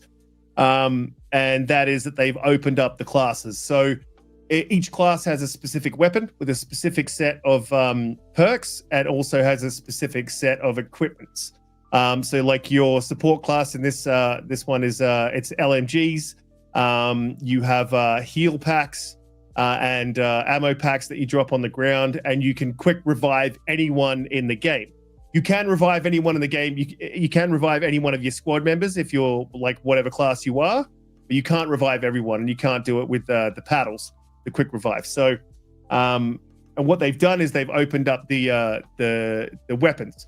So you can go into support and you can use an assault rifle. Now you lose some of the perks that you would get from doing that if you switch weapons. But I mean, it makes classes like engineer really overpowered because you're now an engineer and you're not gimped using an SMG, because normally you would have to use an SMG, but you've got the ability to take out tanks, you've got the ability to place mines and all that sort of stuff. But the thing that sort of nerfs that class is that you're close range combat, so you got to get in close. So yeah, it for me, like, you should be playing your role in Battlefield. So I don't like that they've opened up the classes. They've got two distinct in the beta at the moment, because there was some complaints about this, that they've put in two distinct, one that's a closed, so all the weapons are locked to the classes, and one that isn't. And I think that that's a bit of a bullshit way to do it, excuse the language, because they've put that tile with the open weapon classes first. So that's the one that people who aren't like, versed in Battlefield will go to that not knowing what the difference is, right? There is a few other issues. So that's like the issues with the game that they've are supposed that they've purposely put in there, that they need to work on. But at the moment, so what I've found is that there is a delay, and this is something that apparently is they're working on. There's a delayed sprint to fire. So when you're sprinting, if you come straight out of sprint and you go into aim, there sometimes is a delay. With the LMGs, sometimes they will literally stop firing for no reason. So you'd be like having your finger on the trigger, it's pumping out weapons, and then it just stops or stutters for a second and then starts again. So that's an issue that I've come across a few times. There is, and people will be like, how does this work? So how is that possible?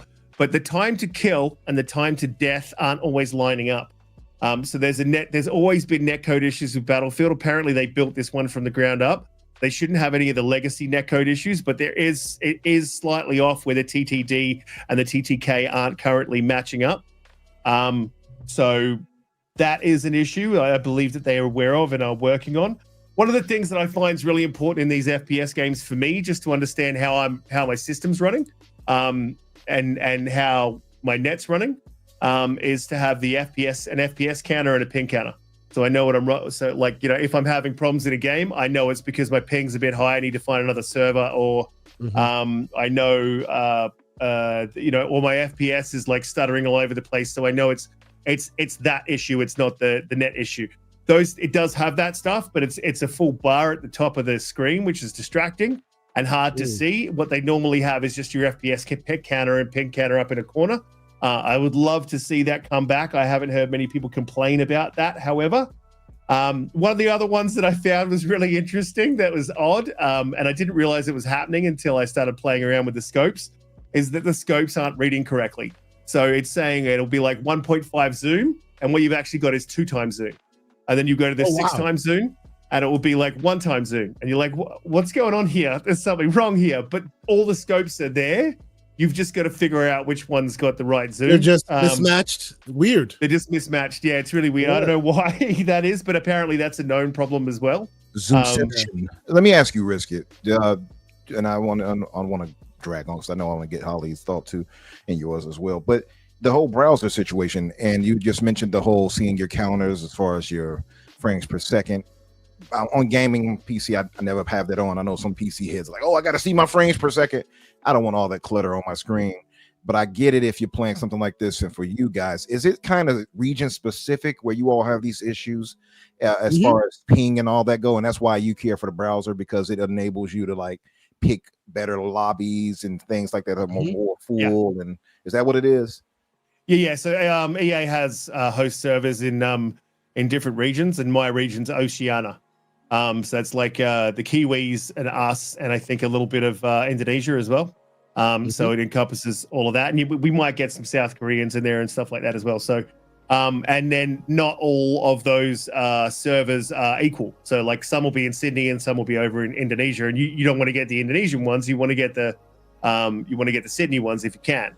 And you'll see a slight difference in ping. Yeah. So in the server browser, that's a good way to tell sort of where, which ones you should be in. Someone there, Danny, it's debated if you have fun. Yeah, I did. I'm getting to it. I'm getting to that. But yeah, that server browser's pretty important if you're a Battlefield. But I think also, you know, when you're talking about you've got cross states, so you know you've got your East Coast, your West Coast, you want to be in the right browser. So in general, that kind of a browser is necessary for any multiplayer game, because usually these days they do a lot of automation, and you're in this location, we'll pick the right server for you to make sure your ping is low or whatever. They can't always do it perfect, so it's great to have a browser like that so that you can make that determination. I'm closer to this. This server, I know this server, it tends to have more stability than another. It's just good for a health of a longevity of a multiplayer to have those kind of manual things that you yourself can interface with. Yeah, and the other thing is when it becomes to the end of life for one of these games, when you've got server browsers, there's people that host browsers that have people in them. Right.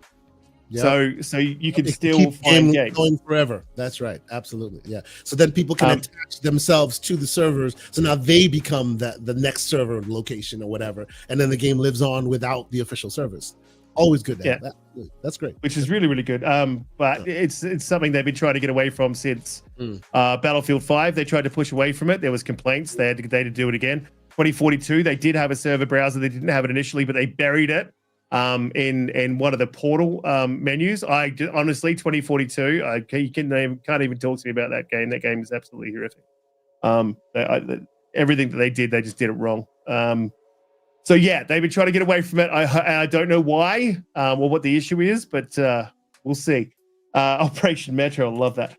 So there is a hard lock issue on Xboxes. So Grey Monad, if you know me, you know one of the guys I hang out with quite a lot is Grey Monad, and his Xbox hard locked 6 times, and mine hard locked once. So like just black screen, Xbox off straight, like it did. Not even a warning. You just like, what? She's gone. So there is an issue there. They're aware of that one too.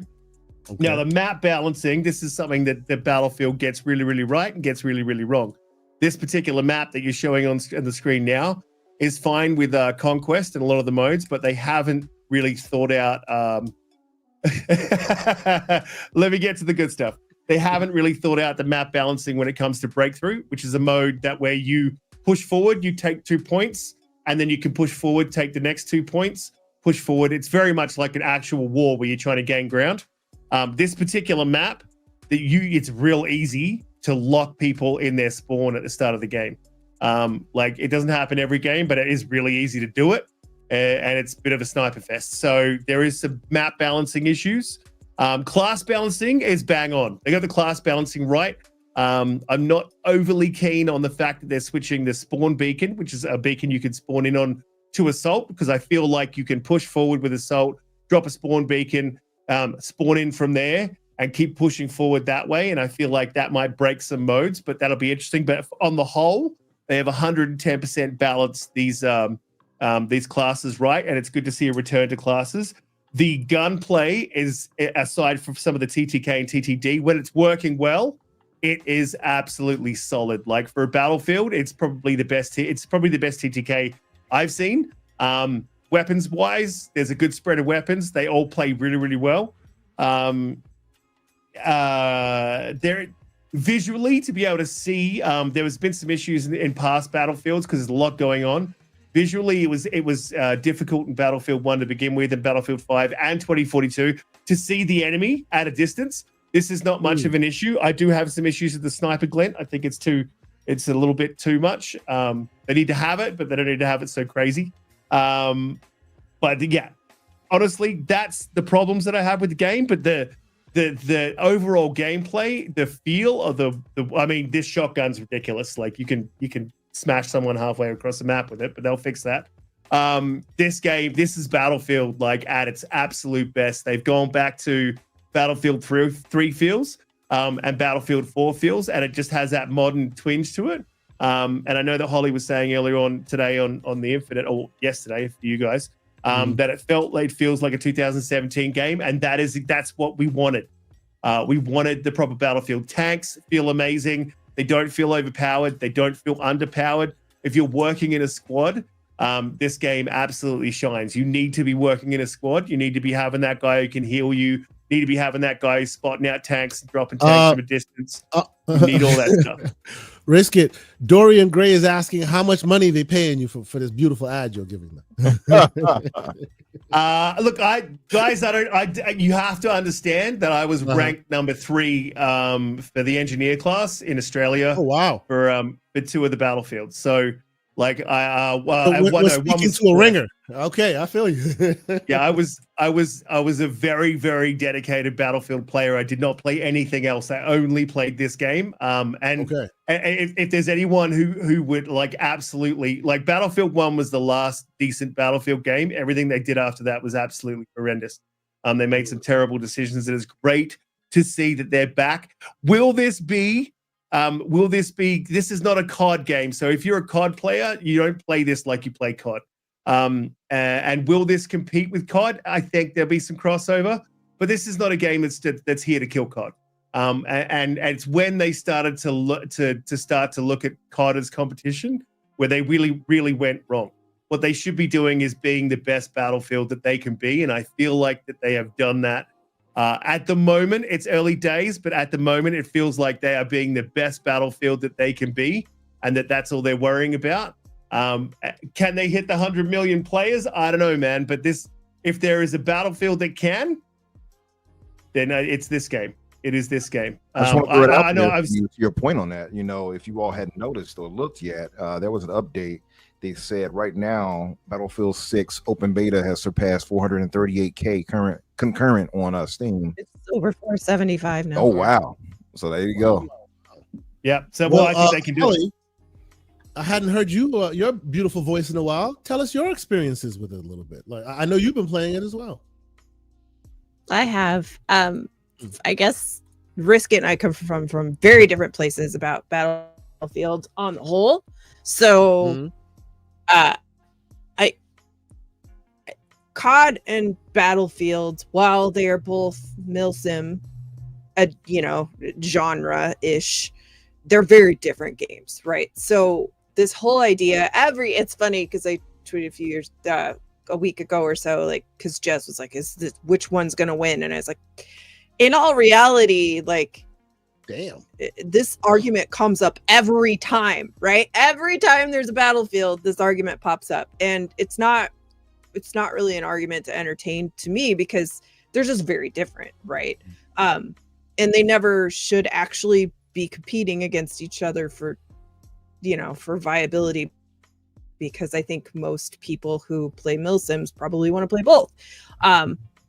But I am more of a Call of Duty fan in the gameplay mechanics and the way the game plays, whereas Riskit clearly, enjoys Battlefield more than he does Call of Duty. And it's not to say that you can't enjoy both, but you have a preference usually, right? My coming from somebody whose preference is just the way Call of Duty plays, for me to jump into Battlefield, the last Battlefield I played was Battlefield 1, and I did not enjoy it at all. I didn't like the campaign. I didn't enjoy the multiplayer in it. And I almost only played solo. So if you have a squad, I would say with any game, if you have a squad, it's always more fun, period. Right. But this game, and this is probably just a thing too, right, is that Battlefield, I feel like the way it plays, because of the classes that Brisket was talking about, I feel like it's a game that almost needs you to have people to play with more consistently than as a Call of Duty, where you could just come in and out as you want, no harm, no foul. And it just plays very rapidly. I like the rapid pace of Call of Duty. I like the Twitch shooter stuff.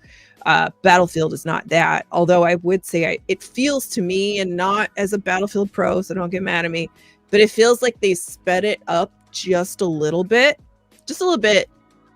because they know that there is an audience, right, for people coming from people who enjoy the Twitch shooter side a little bit more. The UI is absolutely horrendous. It's really bad. It's terrible. And somebody who's not used to playing Battlefield that often is the person that you want to ask, right? Is this UI serviceable? And to me, it's not. It's really terrible. I couldn't figure out how to switch classes in the middle of a game for like a solid 2 hours of play, right? Because I would load into a map and I'd load in with the sniper set or the recon set, right, which is your sniper. And I was like, well, this clearly is not a good sniping map.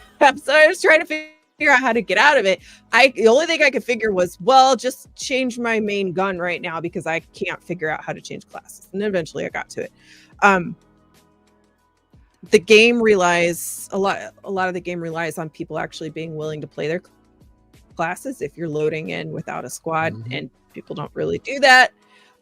So it's just more things to fight within the game that are uncontrollable. It's not you, it's not you in the game playing the game. It's a little more like ancillary push and pull that comes with playing Battlefield, right? Again, it's the mechanic of the game. Like it, love it, hate it, whatever. I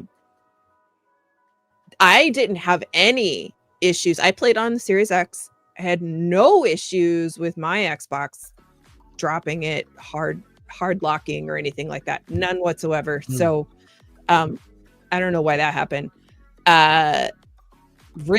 Umbra, yes. I always play with my ping on in Call of Duty. And it's not obtrusive at all on the screen. It's just tiny little text and it sits up at the top, because ping is more important to me. Well, playing a Series X, right? King. So you get what you get, but ping is important. Oh yeah, it's critical. It's critical. It is, yeah. Otherwise, I guess I just didn't find a lot of super enjoyment in it, and I haven't played enough to. And they're releasing new modes. King of the Hill, I think, came yesterday, right? And I think Rush is coming this weekend. So I want to get into those. I want to try those out. I should play with some other people, right? I did play with the squad a little bit the other day, so we sort of got that. Like I was I was an engineer and somebody was, because I'm an engineer in real life, so I have to be an engineer in the game. We had a medic, and then we shout had, out to engineers in the room.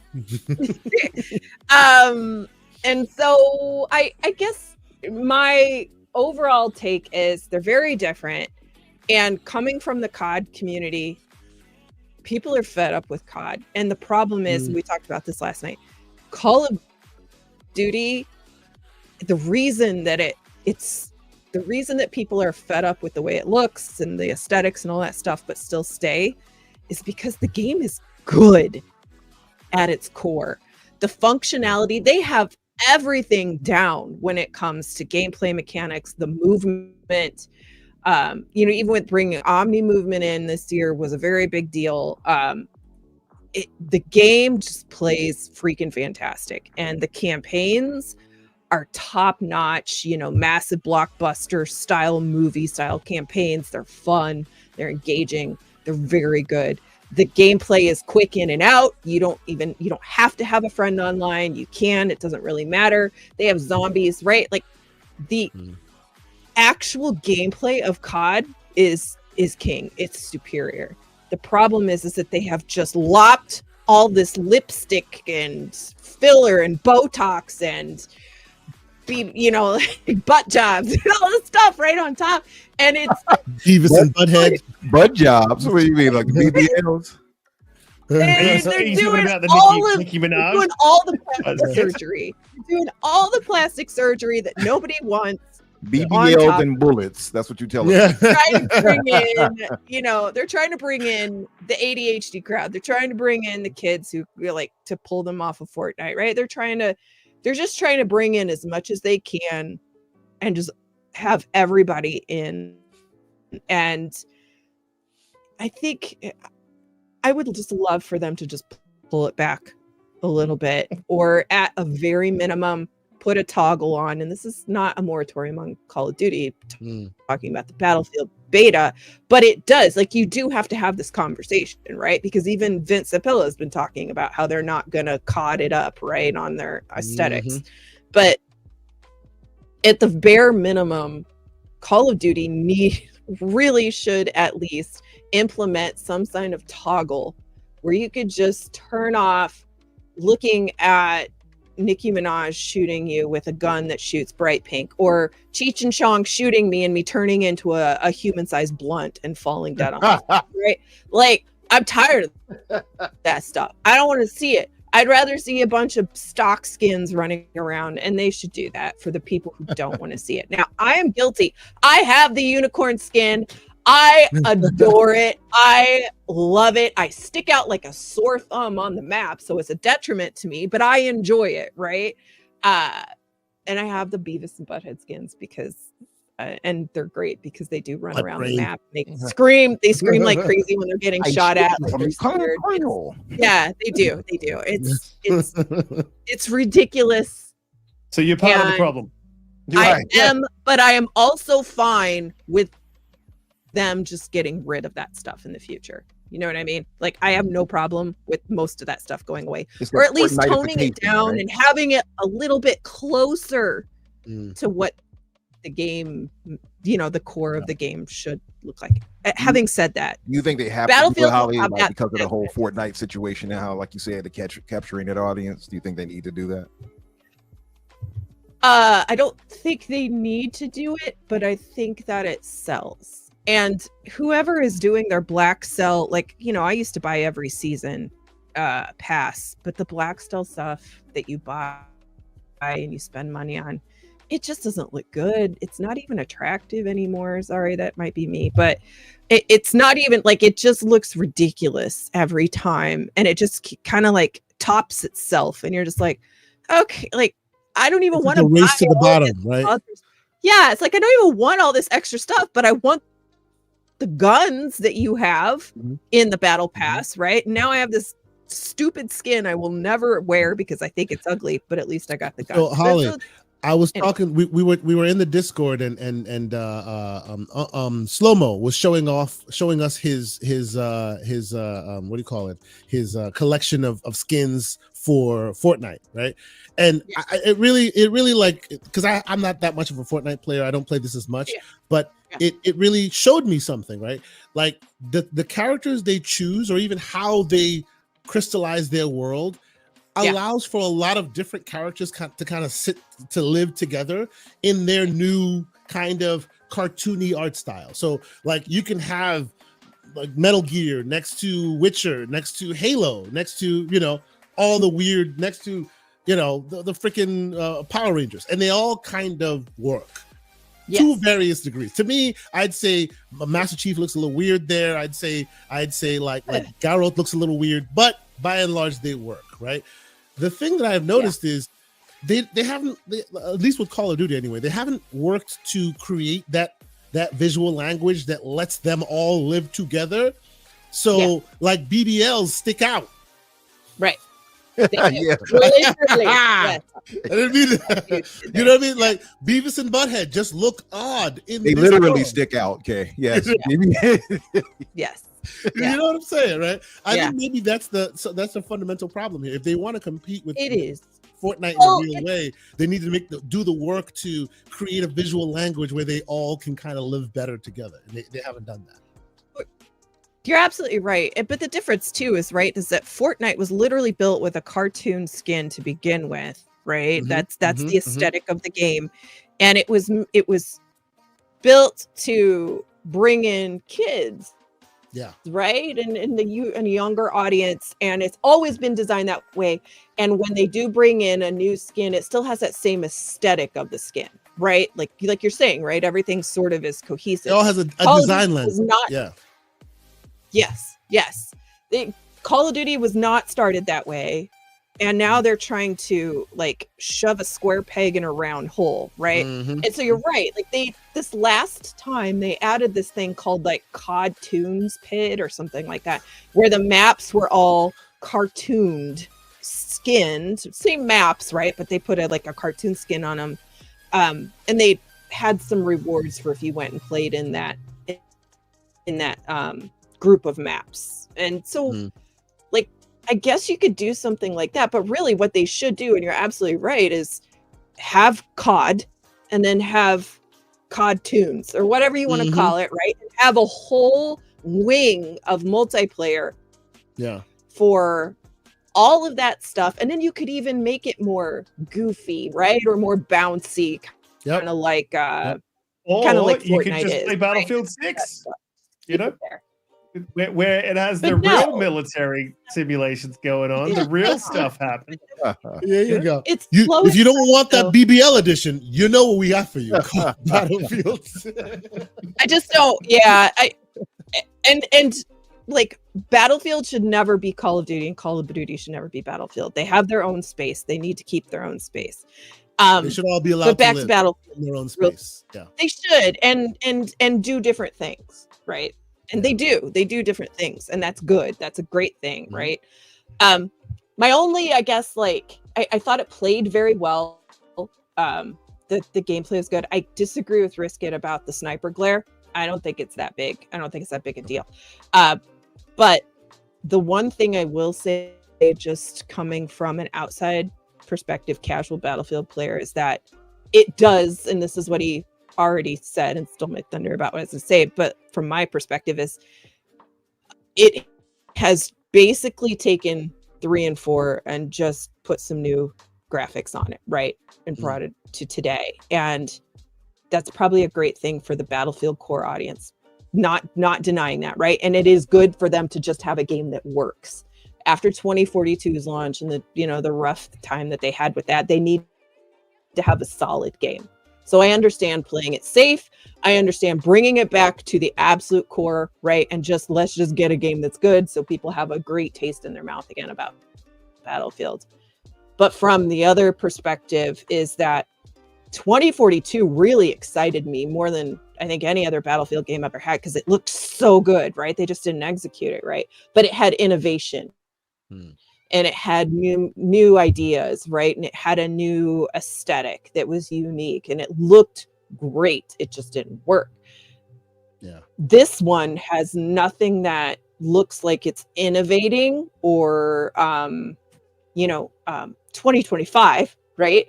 To sort of bring in that ADHD crowd, or for people to, like, people beyond the core Battlefield people that will always play it. Nothing that looks like it's going to have huge appeal to stay for the longevity, right? That is innovative and kind of exciting. I sort of feel like, again, I'm going to say again, there is Portal, which is very much like the Forge mode in Halo, and it looks like they've got some really good tools for that. But also, to your point, I will agree a little bit that they, because the stuff that you sort of that was in 2042 was an expansion on the Battlefield 4 Levolution, where they had big, in 2042 they had like a tornado, and then they had this big thing in this map, and they had this big thing, right? All this stuff was happening. If that's the innovation that you're sort of talking about, I will agree that they definitely would, that the game could benefit from that, and that would be good to see them bring back that. But this is a good base to start with, and they haven't had that good base, and they do need it. Risk it. My only bit of, like, I'm loving the brain dump of Call of Duty, of Battlefield versus Call of Duty. My only not pushback, but my only bit of criticism in what I'm hearing is, in general, Battlefield tends to have what I consider used car salesman energy. Levolution, they come up with fake ass words that ultimately mean nothing. you know what I'm saying? Like, they do that a lot, and EA does that a lot every time they sell this game. Last time I played it, the Battlefield moments, and they show you the tornadoes while people are, but it seems like it's like someone's creating a very good trailer, but like the times in between there tend to be lacking. At least that's what it seemed like for the last one. So I guess I'm hoping that this one is beyond just the trailer. And the last one, they went way too big. That was the thing. They were like, bigger is better. And it's like, it's not better, because you ran for 20 minutes through an empty map in between, you got to a point, and then one big highlight moment. And then you got to a point where you probably got sniped, and you didn't even get to play. Like the few times that I really jumped when I jumped into Battlefield after the beta for 2042, which I knew I already knew it was a disaster, so I didn't buy the game. But like when I jumped into the 10 hours free that you get with EA, that's what happened. I ran for like 10 minutes through the map, then I got sniped, and I'm like, this is not going to produce any kind of fun. Whereas this is a good base, and Holly, I agree with that point. Like, there's not like anything like super different to 3 and 4, and they're sort of bringing back, they're sort of leading a little bit on that nostalgia, which is good. Hey, but man. Also, Zempella's got to put a level playing ground, man. Zempella's got to get the level playing ground. And I think just to the longevity point, that's what I think they're going to do, Holly. I think that they've already sort of said, like, we're planning on iterating on what we have over time. Like, this is going to be, I think, their Battlefield for the next 5 years, sort of thing. They're going to iterate on that and hopefully build something that is a little bit more 2025.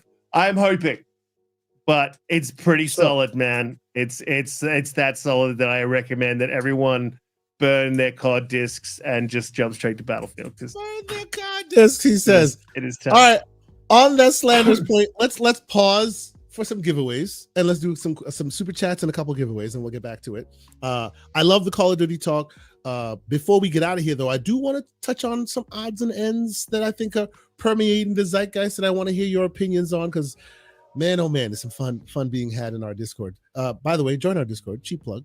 The Gaming Circle a podcast, the Gaming Circle podcast, so TGCP. Join the Discord. Lots of fun there. Riskit joined us. He joins us every once in a while. He has some fun in that conversation. Although people keep trying to take his knees, but that's a whole different conversation. Anyway, some super chats. The great Sith Lord, $2 super chat. He says, "Love it when my Chi-Town fam comes together." They're here. They're enjoying themselves on this show. I would say this is the infinite GCP podcast. All I need now is Mr. Moody to join us, and we complete. It's a beautiful thing. Thank y'all so much for being here. Slow-mo backslap. He's been a member for 17 months. Thank you, Slow-mo. He says, this will hurt more legit gamers than cheaters, Kay. Yes, and I think he's talking about the Call of Duty TPM requirement there. Yes, yeah, he was. And I honestly think that's why the pitchforks will come out. We haven't gotten there yet, but put a pin in that. Pitchforks soon to come out. There you go. Hollywood Rules, member for 5 months. He says, good morning, gray beards. Well, you know, we're not all gray beards. Holly, I think you cover yours quite well. So there you go. She's like, what? I shaved gray this beards? Yes, there you go. You guys are keeping me company on my NYC, on my way to NYC for work. August is making backlogs more backlogged. Oh man, yeah, that I feel the same way. With me, it's work. Work is making my backlog crazy these days, but it's all good. You know, shout out to you for being here. Thank you, Danny Passion Official, $2 super chat. He says, "Risk it. It's a beta. Did you have fun? I guess he did, even though he had a lot of critique. You know, which hey, you can only critique what you love. You know, and clearly he's about that battlefield life. So I appreciate his opinions on that." Erodimus, who's been a member for 15 months, he's reminding everybody to hit the like button and share it out. Erodimus, I appreciate you, good sir. Wonderful, wonderful message. Please, if you haven't done so, please hit that like button. Thank you so much. Hollywood Rules with another $2 super chat. He says Battlefield 6 open beta is available for everyone to go play it.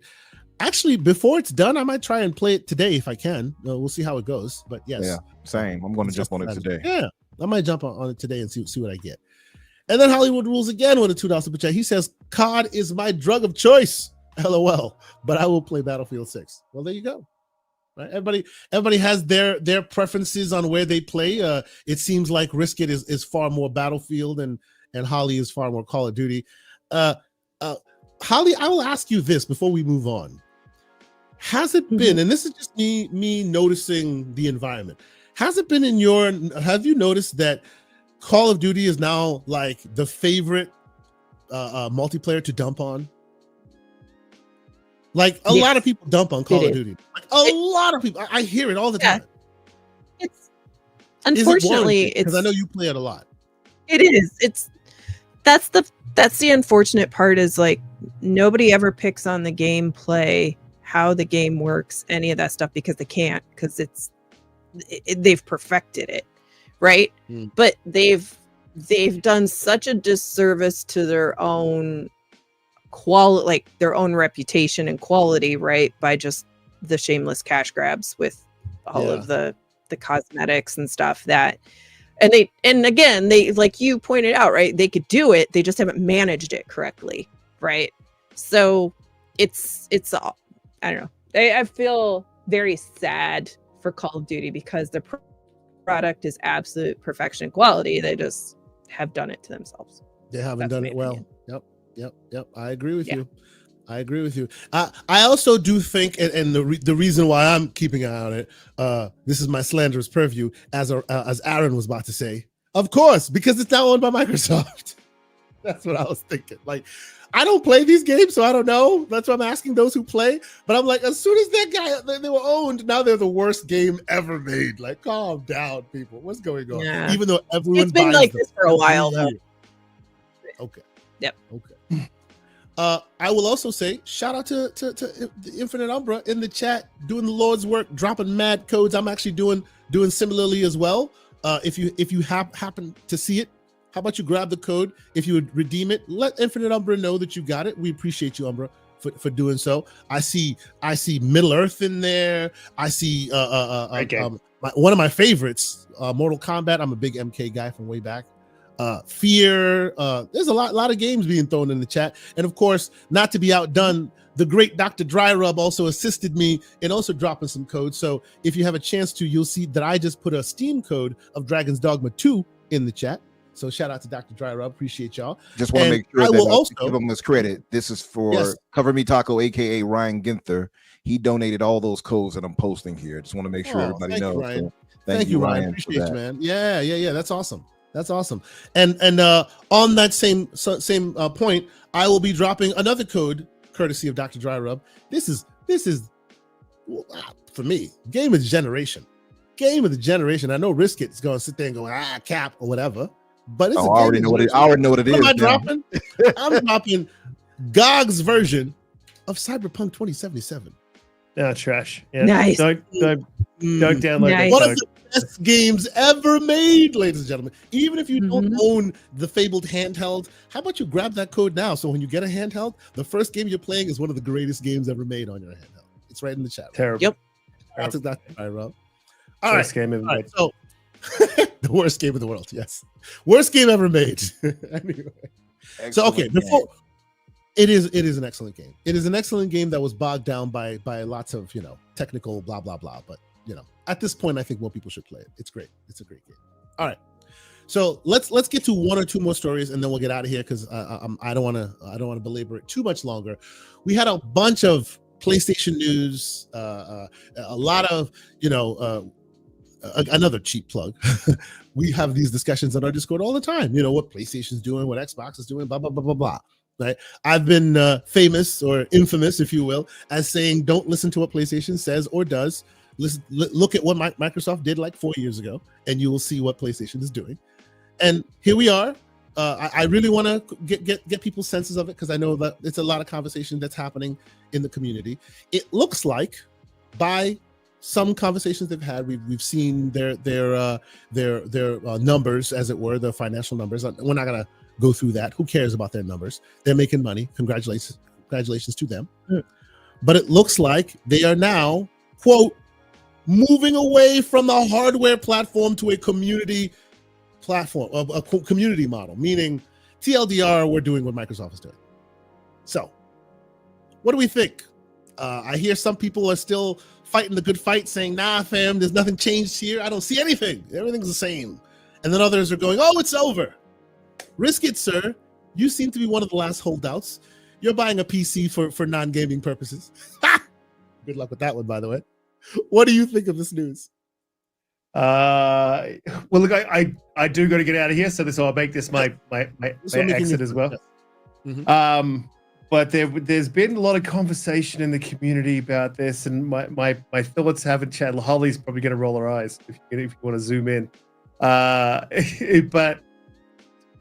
yes, I think PlayStation. Ready. I think PlayStation's look, definitely going to slow walk their community towards, yes, the single player games, the games that aren't, the God of War 2018s. They're not making any money on those anymore. Those games have done the rounds. They're at the end of their sort of cycle. The Spider-Mans, those big games, I think, will eventually come. I think we'll see. I've been saying this since the announcement of this game. I think we'll see Wolverine day and date on PC. I think that's definitely going to be one of their first moves, is putting single player day and dates on PC. I think that will be one of the toes that they dip. But listen, as well, again, I'll say, and I'll continue to say this, and people can argue this point as much as they like. There's not everything is going to go. And the reason that not everything is going to go is because the same reason that Avowed has not gone over to PlayStation, the same reason that South of Midnight has not gone to PlayStation is one, that's a monetary thing, and two, exclusives do matter. So having some games on your platform that are maybe not a draw, but just having those exclusive pieces of content, if you're a content-driven business, is an important thing to do. So I wouldn't be like shouting from the rooftops that everything, even though I will do that on Twitter because it will drive those PlayStation guys wild. I don't think everything is going to go. I think you'll see some specific pieces of content that they pick out that will come over to Xbox, that will come over to Switch, that will come over to, that obviously is already coming over to PC. I think it'll be very strategic in the way that they do it, especially when they begin. But this is the way, if Paris is still listening, this is, and I agree, I do agree, while I disagree with some of the things he says, I agree with this. This is the way the industry is heading.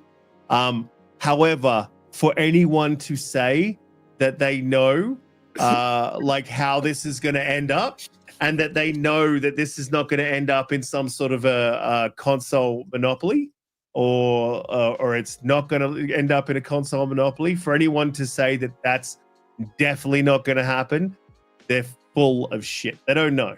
Like, you don't know where this is going to end up because the industry has never done this before. Yes. It has always been an exclusive industry, so we don't know where this is going to go. And my thing is, like, the thing to fear is a monopoly of one of these. Like, I would love to just have one subscription service. Instead of Disney and Prime and Netflix, and they all had the same shows, and you can get that anywhere. You can get that one single subscription service, and that sounds good. But what happens then is that subscription service becomes so big they can charge you whatever they want.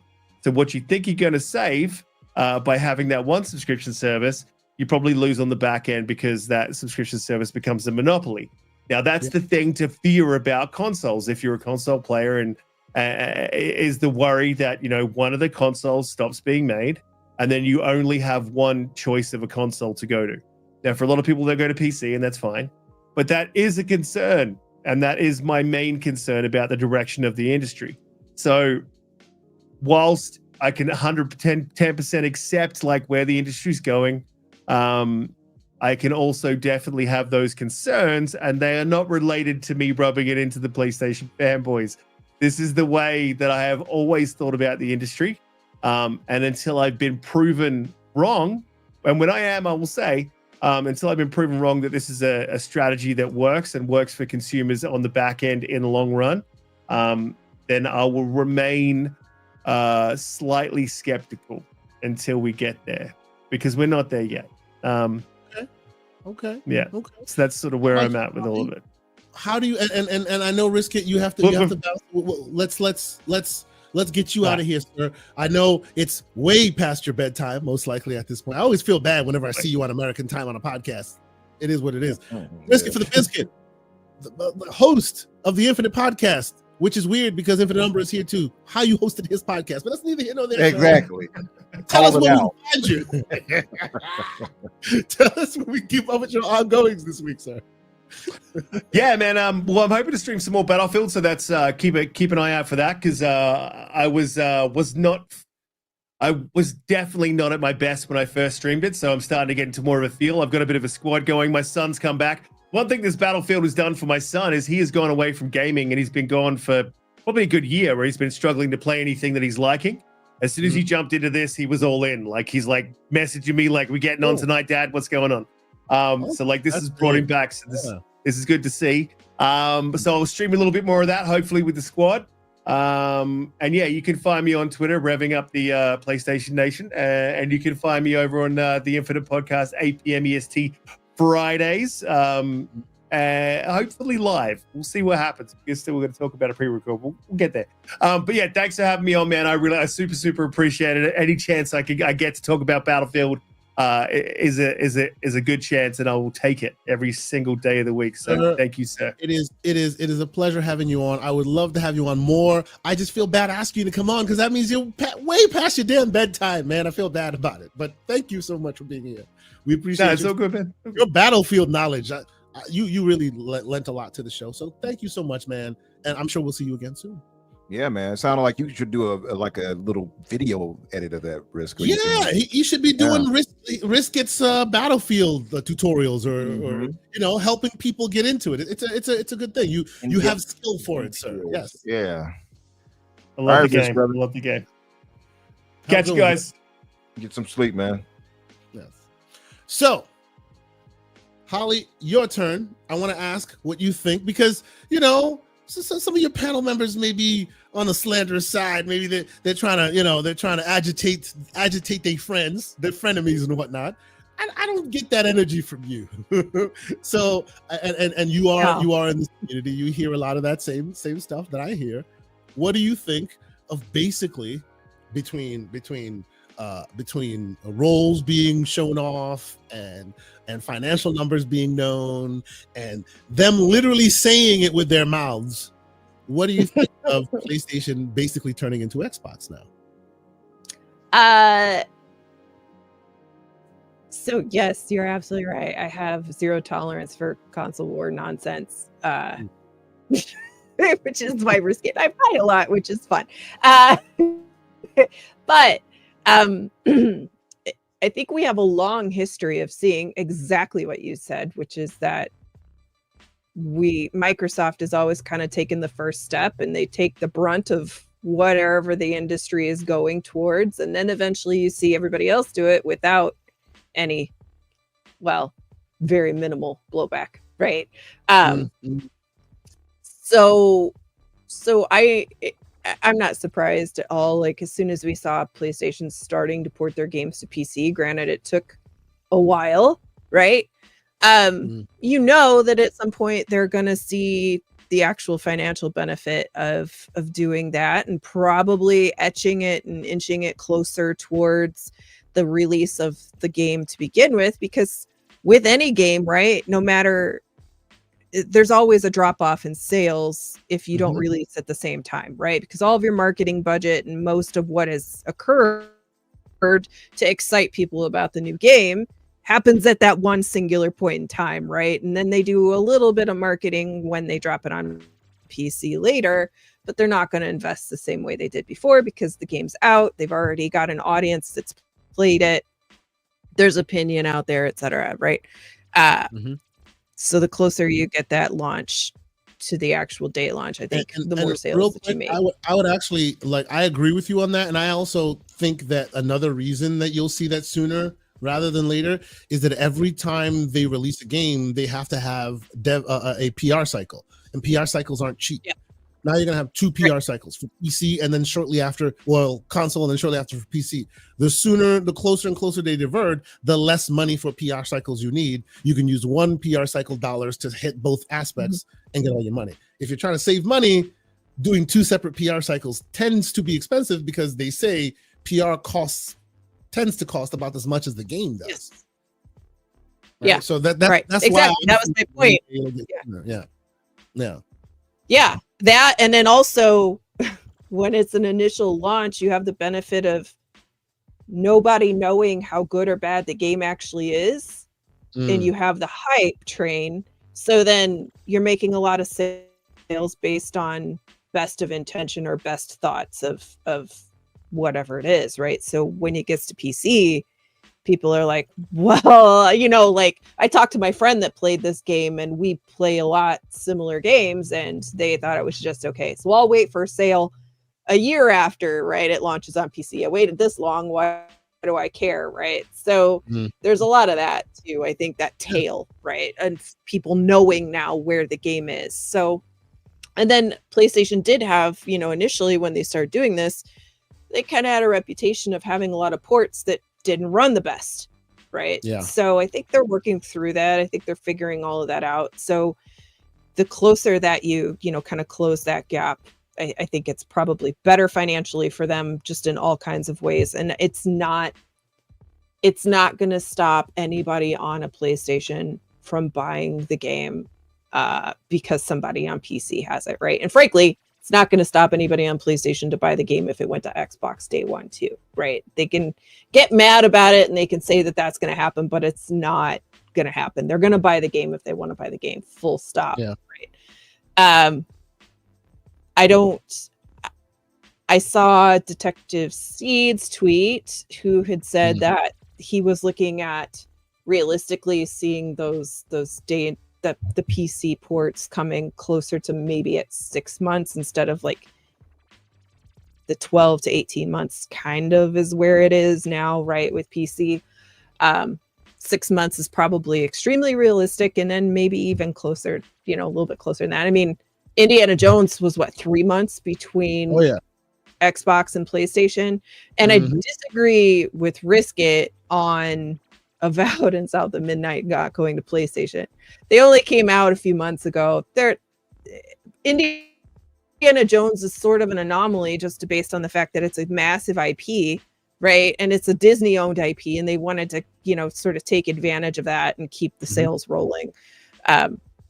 We all know Starfield is eventually going to PlayStation. It's just hasn't been announced yet, right? So it's the same day that happens. John Clark from Xbox Era will be messy as hell, and I will allow it. Oh Lord, I can't wait for that day. Let's go. It's definitely happening. So I mean, just because Avowed and South of Midnight came out a few months ago, there's no way I don't see them taking it to PlayStation. I think everything's going to PlayStation. It's just I agree. The timing of it, right? It's the timing, right? Whatever they need to make it happen, they will definitely make it happen. So I think the world is healing. Slowly, we'll heal. Yes. I think the more this happens, the better for everybody. And as consumers, we're winning by all of these walls breaking down. Break the walls down, Chris Jericho style. You know, I'm with you there. PlayStation. Yeah. I gotta say, I mean, listen, moving on to as I have to PC, it does feel like, yeah, this is perfect because we're getting everything. Even for console gamers, it's a beautiful thing on Xbox. Even if I couldn't even use PC in this excuse, because now you all will be getting it on console too on Xbox side of things, right? Yeah. And PlayStation gamers are already getting, and will get more. And the whole slate of Xbox games, more or less, at some point, they haven't gotten everything. There's still Avowed, there's still South of Midnight. You know, there are a few games, but I think this kind of I just wonder how the landscape, how do they operate on that? Like, it's not a thing where I'm concerned for them because I couldn't care less about their bottom line. You know, I'm more always concerned about us as far as the consumer side. Oh, you care about your bottom line, as you should. That's it, you know. But this is very interesting on like how we're moving. And I just saw this interview, and I did not see this until today. It was from the Game and Network Services segment. You saw that? The little clip where they're sitting on the couch. Yes. Yeah, I did not see that. And I'm like, is this AI or something? Like, what's going on here? And apparently they had Nishino, you know, who was the head of PlayStation Gaming and host, and I'm not sure who the lady is, but they had him there, and the guy starts off literally saying, yeah, PlayStation Gaming going multi-platform, and how they're going to navigate this, and what does it mean for their players. I mean, they're not hiding it, but you still have people coming out I think in this bit of, I don't want to like down them by saying delusion, but there is this willful fight to kind of like, no, they're not doing that. They're not going multi-plat. Like they didn't say that with their mouths. No, it's AI, you know. Yeah, it's like this willful kind of denial of the facts, you know. And I'm not saying this to like console war or anything, but I think people are kind of, and we had that same battle on the Xbox side of things, you know, like people were like in denial and were like, no, it was just 4 games. This is their 4 games moment, and it's moving forward. And I don't know why people are still kind of like. And that video clip, for a matter of fact, video clip is their business update podcast equivalent. It's just, of course, as Holly was saying, Microsoft did that. All the smoke happened. The dust has settled, so nobody even watched my PlayStation's version of the same exact thing. Yeah, you know? You're right. Exactly. Sitting on the couch talking about the same exact thing. Oh, true. You're right. Well, this is, and now I think that goes to the point of how much scrutiny Xbox and Field kind of get comparatively. You know what I mean? And they get less favorable leeway, and when it comes to these types of things, because they have stepped on rakes on the Xbox side of things, so people are quicker to pounce on them. Yeah. And I think people are more favorable in general towards Sony than they are to Xbox. But you're right. This is literally that kind of fireside chat right there, and they're saying it literally the same thing. Yeah, and they're like literally acknowledging. Yeah, we're going multi-plat. You don't do that if you're just going to Steam and PC as they've already been doing. No, this is telling people, we're going to be on Xbox, we're going to be on Nintendo. That's what they're telling you. And some people are in the denial stage. Yeah, for sure, BT. Like the people are like, I don't think, and you know, but they didn't really say that, and. You know, it's kind of comical, I will say, but I am hopeful to see how it plays out. Well, I'm not say hopeful. I don't want to say hopeful. I'm interested in seeing how it plays out for those who are still on console, and how the specs of next gen, how that all plays out. Thinking about how people will access these games and how they'll play. Let's talk about that for a quick moment, because we're wrapping up. We're going to get out of here in a minute, but let's talk about that for a moment, because you brought this up, right? Like next gen and all that. That dovetails well into the rumored conversation about the various chips and all of this. Like, it actually plays so well into that narrative, because for me, it sounds like they're now Xbox. Right after they announced that they were going multi-plat as far as putting games on PC, And now you see them still trying to keep their console market alive while still making overtures to the other side, right? So now that's why you're seeing them talking about the next gen version. The rumors are the chips won't be as powerful. They may not be subsidizing the hardware. So because of that, you'll get maybe a little bit less performance. So if you're a PS5 user, you'll see some upgrades. If you're a PS5 Pro user, maybe not so much, because they're trying to keep cost effective and keep consoles still $400-$500 and all of that. Whereas on the Xbox side, it's like, hey man, cats and dogs living together. We have bespoke hardware now. we're scaling SoCs. We're flooding the market. Anybody that wants to make an Xbox can do so. They're all doing their own different things. What does this look like for next gen? It's a very interesting place. I feel, you know? Yeah, it is. You got a super chat that goes to the question I was going to ask you, and just quickly, because I know we got to wrap it up, but the whole specs of these next gen things, right? What is I heard the comparison for the PlayStation was like a 4080, the next gen from the spec leak. I always refrain from making those comparisons, because the moment you do, that's the noose around your neck. Go talk to Digital Foundry about their comparisons. Yeah. By the way, they're now independent. Shout out to Digital Foundry. That's a piece of news that happened. You know, I was a little bit, you know, when they did what they did, but now they're independent. I want to see how they move in their independent way. I might start watching videos again. I was always a fan of Digital Foundry. I'll contemplate it, but I don't care for that John Linneman guy. We'll see. Not John. What's the guy? Dark 1X, whatever his name. Yeah, Linneman. Yeah, that's him. Yeah, I can't stand him. He blocked me too, because I called him out on his hypocrisy. There you go. But maybe that was corporate related hypocrisy. Now we get to see them independent. What it looks like. Yeah, hey, I look forward to seeing that. You know, but I think that because of the way these rumors are spilling out, right, and how Xbox is making plans and how PlayStation's making plans, I honestly feel like when this all settles, it may ultimately be great for us, right? If console users still have consoles, right? Those who want options and go everywhere you want, PC, this, that, and the third, you now have that as well. That's also being taken seriously, right? Everyone's doing their thing. Now, Holly, this is to you. When I speak of this utopia, the dystopian retort I'm met with usually is when they're not fighting each other tooth and nail, that means you're going to lose because they're going to start ratcheting up the prices on you. Is that what you see is going to happen to us?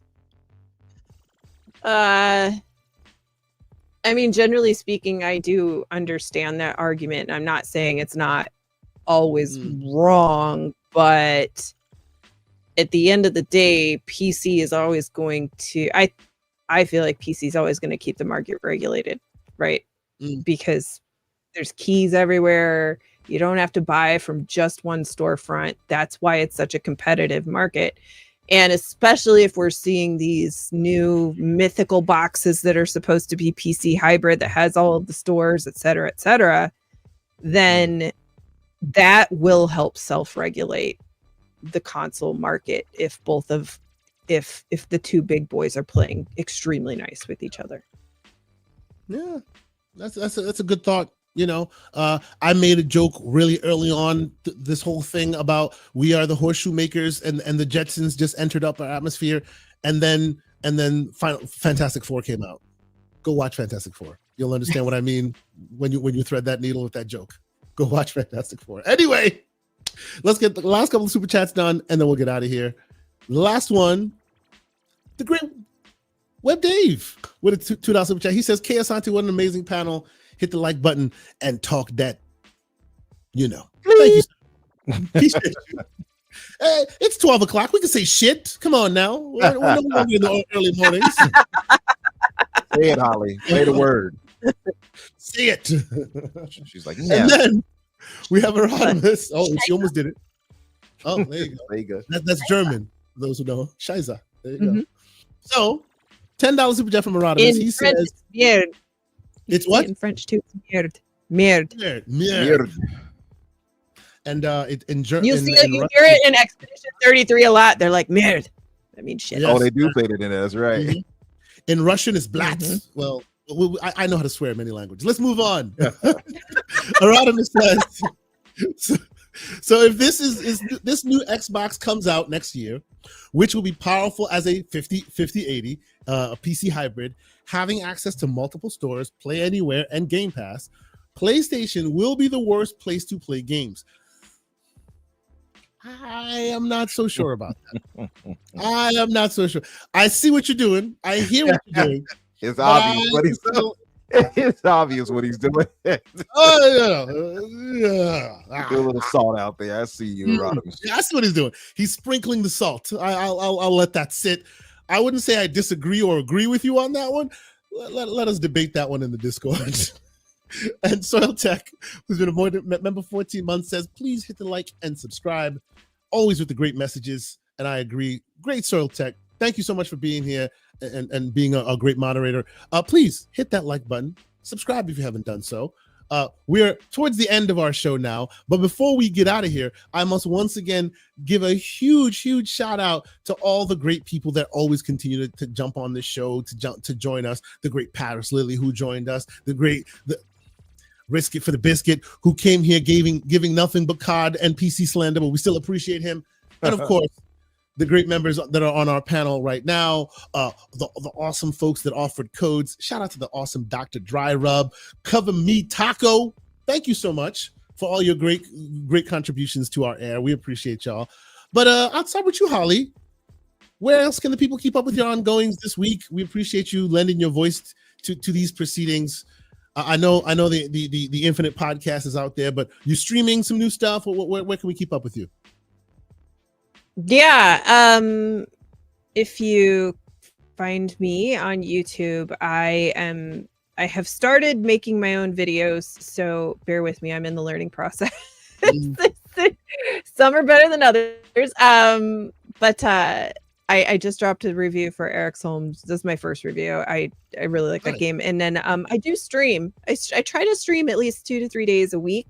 I think later today I'm gonna start new Tales from the Borderlands, the Telltale game. One of the greatest Borderlands games ever. Well, oh my God, I love that game. Tales from the Borderlands was fantastic, and it gave story beats that you didn't know, right? Unless you played it. So it's smart. Really good. Oh God, I love that game. Yes, it is. It's fantastic. So new Tales from the Borderlands, I haven't touched. I have no idea. I've heard mixed reviews on it, but that's okay. I'm gonna stream it and see what it's like, and hopefully it has some story that leads from 3 to 4. So I'm gonna start that, and usually those only take 2 or 3 streams. They're kind of short. But and then other than that, on Thursday nights, I am joining DeMarco Dude on his channel for his podcast called the Push Start Podcast, and it's at 5:30 Central, 6:30 Eastern.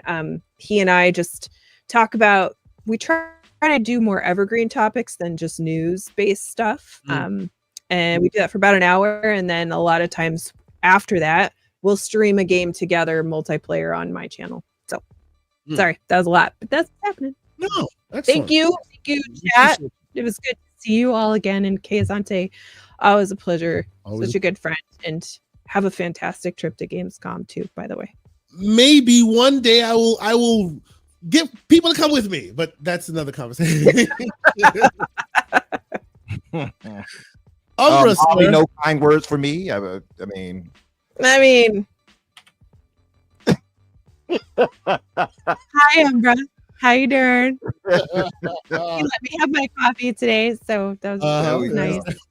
There we go. Hi, Holly. Sir, Umbra, we appreciate you, sir. You are a gentleman and a scholar. You jumped in because the Everborn saga was not available. We appreciate you for being here. Tell the people where they can keep up with your ongoings, man. Anytime, Kay. Anytime. You put out the bat signal, brother, jump in like Robin for you. But yeah, thank you, Holly, for coming through. Seriously.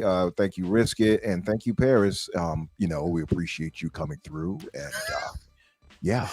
The part is very Obama. You got to remove the part. And the pregnant pauses are very Obama. Besides that, you're on the track. I'm getting there. I'm getting there.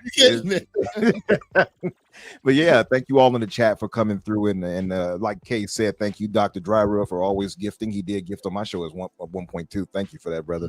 And thank you to Ryan Ginther, aka Cover Me Taco, for the giveaways as well. Man, you guys, of course, find me Infinite Umbra or Umbra Infinite on Twitter.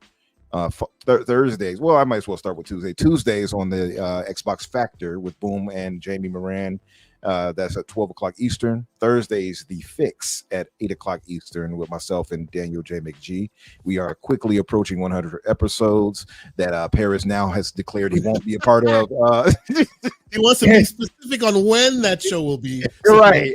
I'll have to pick them. Oh, this is episode 200. No, this is episode 105. And see if he shows up. But yeah. Thursdays at 8 o'clock, and of course the Infinite Podcast with myself, the lovely Holly here, lovely Blue, should I say? I'm gonna keep saying her name, but Risk is host, and Dante Moody, my brother Dante, aka Spriggan. That's on Fridays at 8 o'clock Eastern. So yeah, come by, support us, show us love. We all love you. Much thanks, everybody in the chat.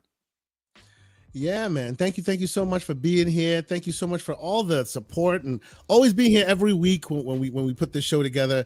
Love all the great folks that are here. Dr. Dryer actually gave a lot of codes. We're gonna so we have a good amount of codes, and this we should mention this before we get out of here. We have a good amount of codes, many that have been donated by Dr. Dryer. I want to do an ultimate giveaway one of these days when we get closer to handhelds, when the Xbox handheld comes out or something new. I want to do something like a DMC giveaway. We give you all the DMCs in one go. We have every single game, the Devil May Cry collection from the first to the end. All of it in one big collection. Cool. Shout out to Dr. Dryer. So we're going to do an ultimate showcase and throw some awesome codes. And that's just one. We have so many codes between him and other folks. We have a lot of codes to give. So towards that Christmas holiday season there, we're going to start throwing lots of codes out there to the great community. Next week we will not have a show once again because I will be traveling to Gamescom. So keep an eye on the channel. I will be posting stuff out there, maybe vlog type stuff as we see interesting, cool stuff that we are a part of. So thank you guys so much for continuing to support the channel. Real quick before we get out of here, theeverbornsaga.com is where you can find not only the Everborn Saga and his great comic book series, which we always want you to check it out. There's a lot of really good stories that he's putting together, and more people should be a part of it. We're also finding a merch in that location as well. So now, if you find yourself in a position to want to acquire yourself some GCP merch, you can go to theeverbornsaga.com. Go to the top there and you'll see that the Gaming Circle podcast is a link that is available there. You can then, of course, try and purchase some of the merch there, and you can get 15% off if you use GCP at checkout. So for those who want to support the channel in this way, you obviously have that option as well.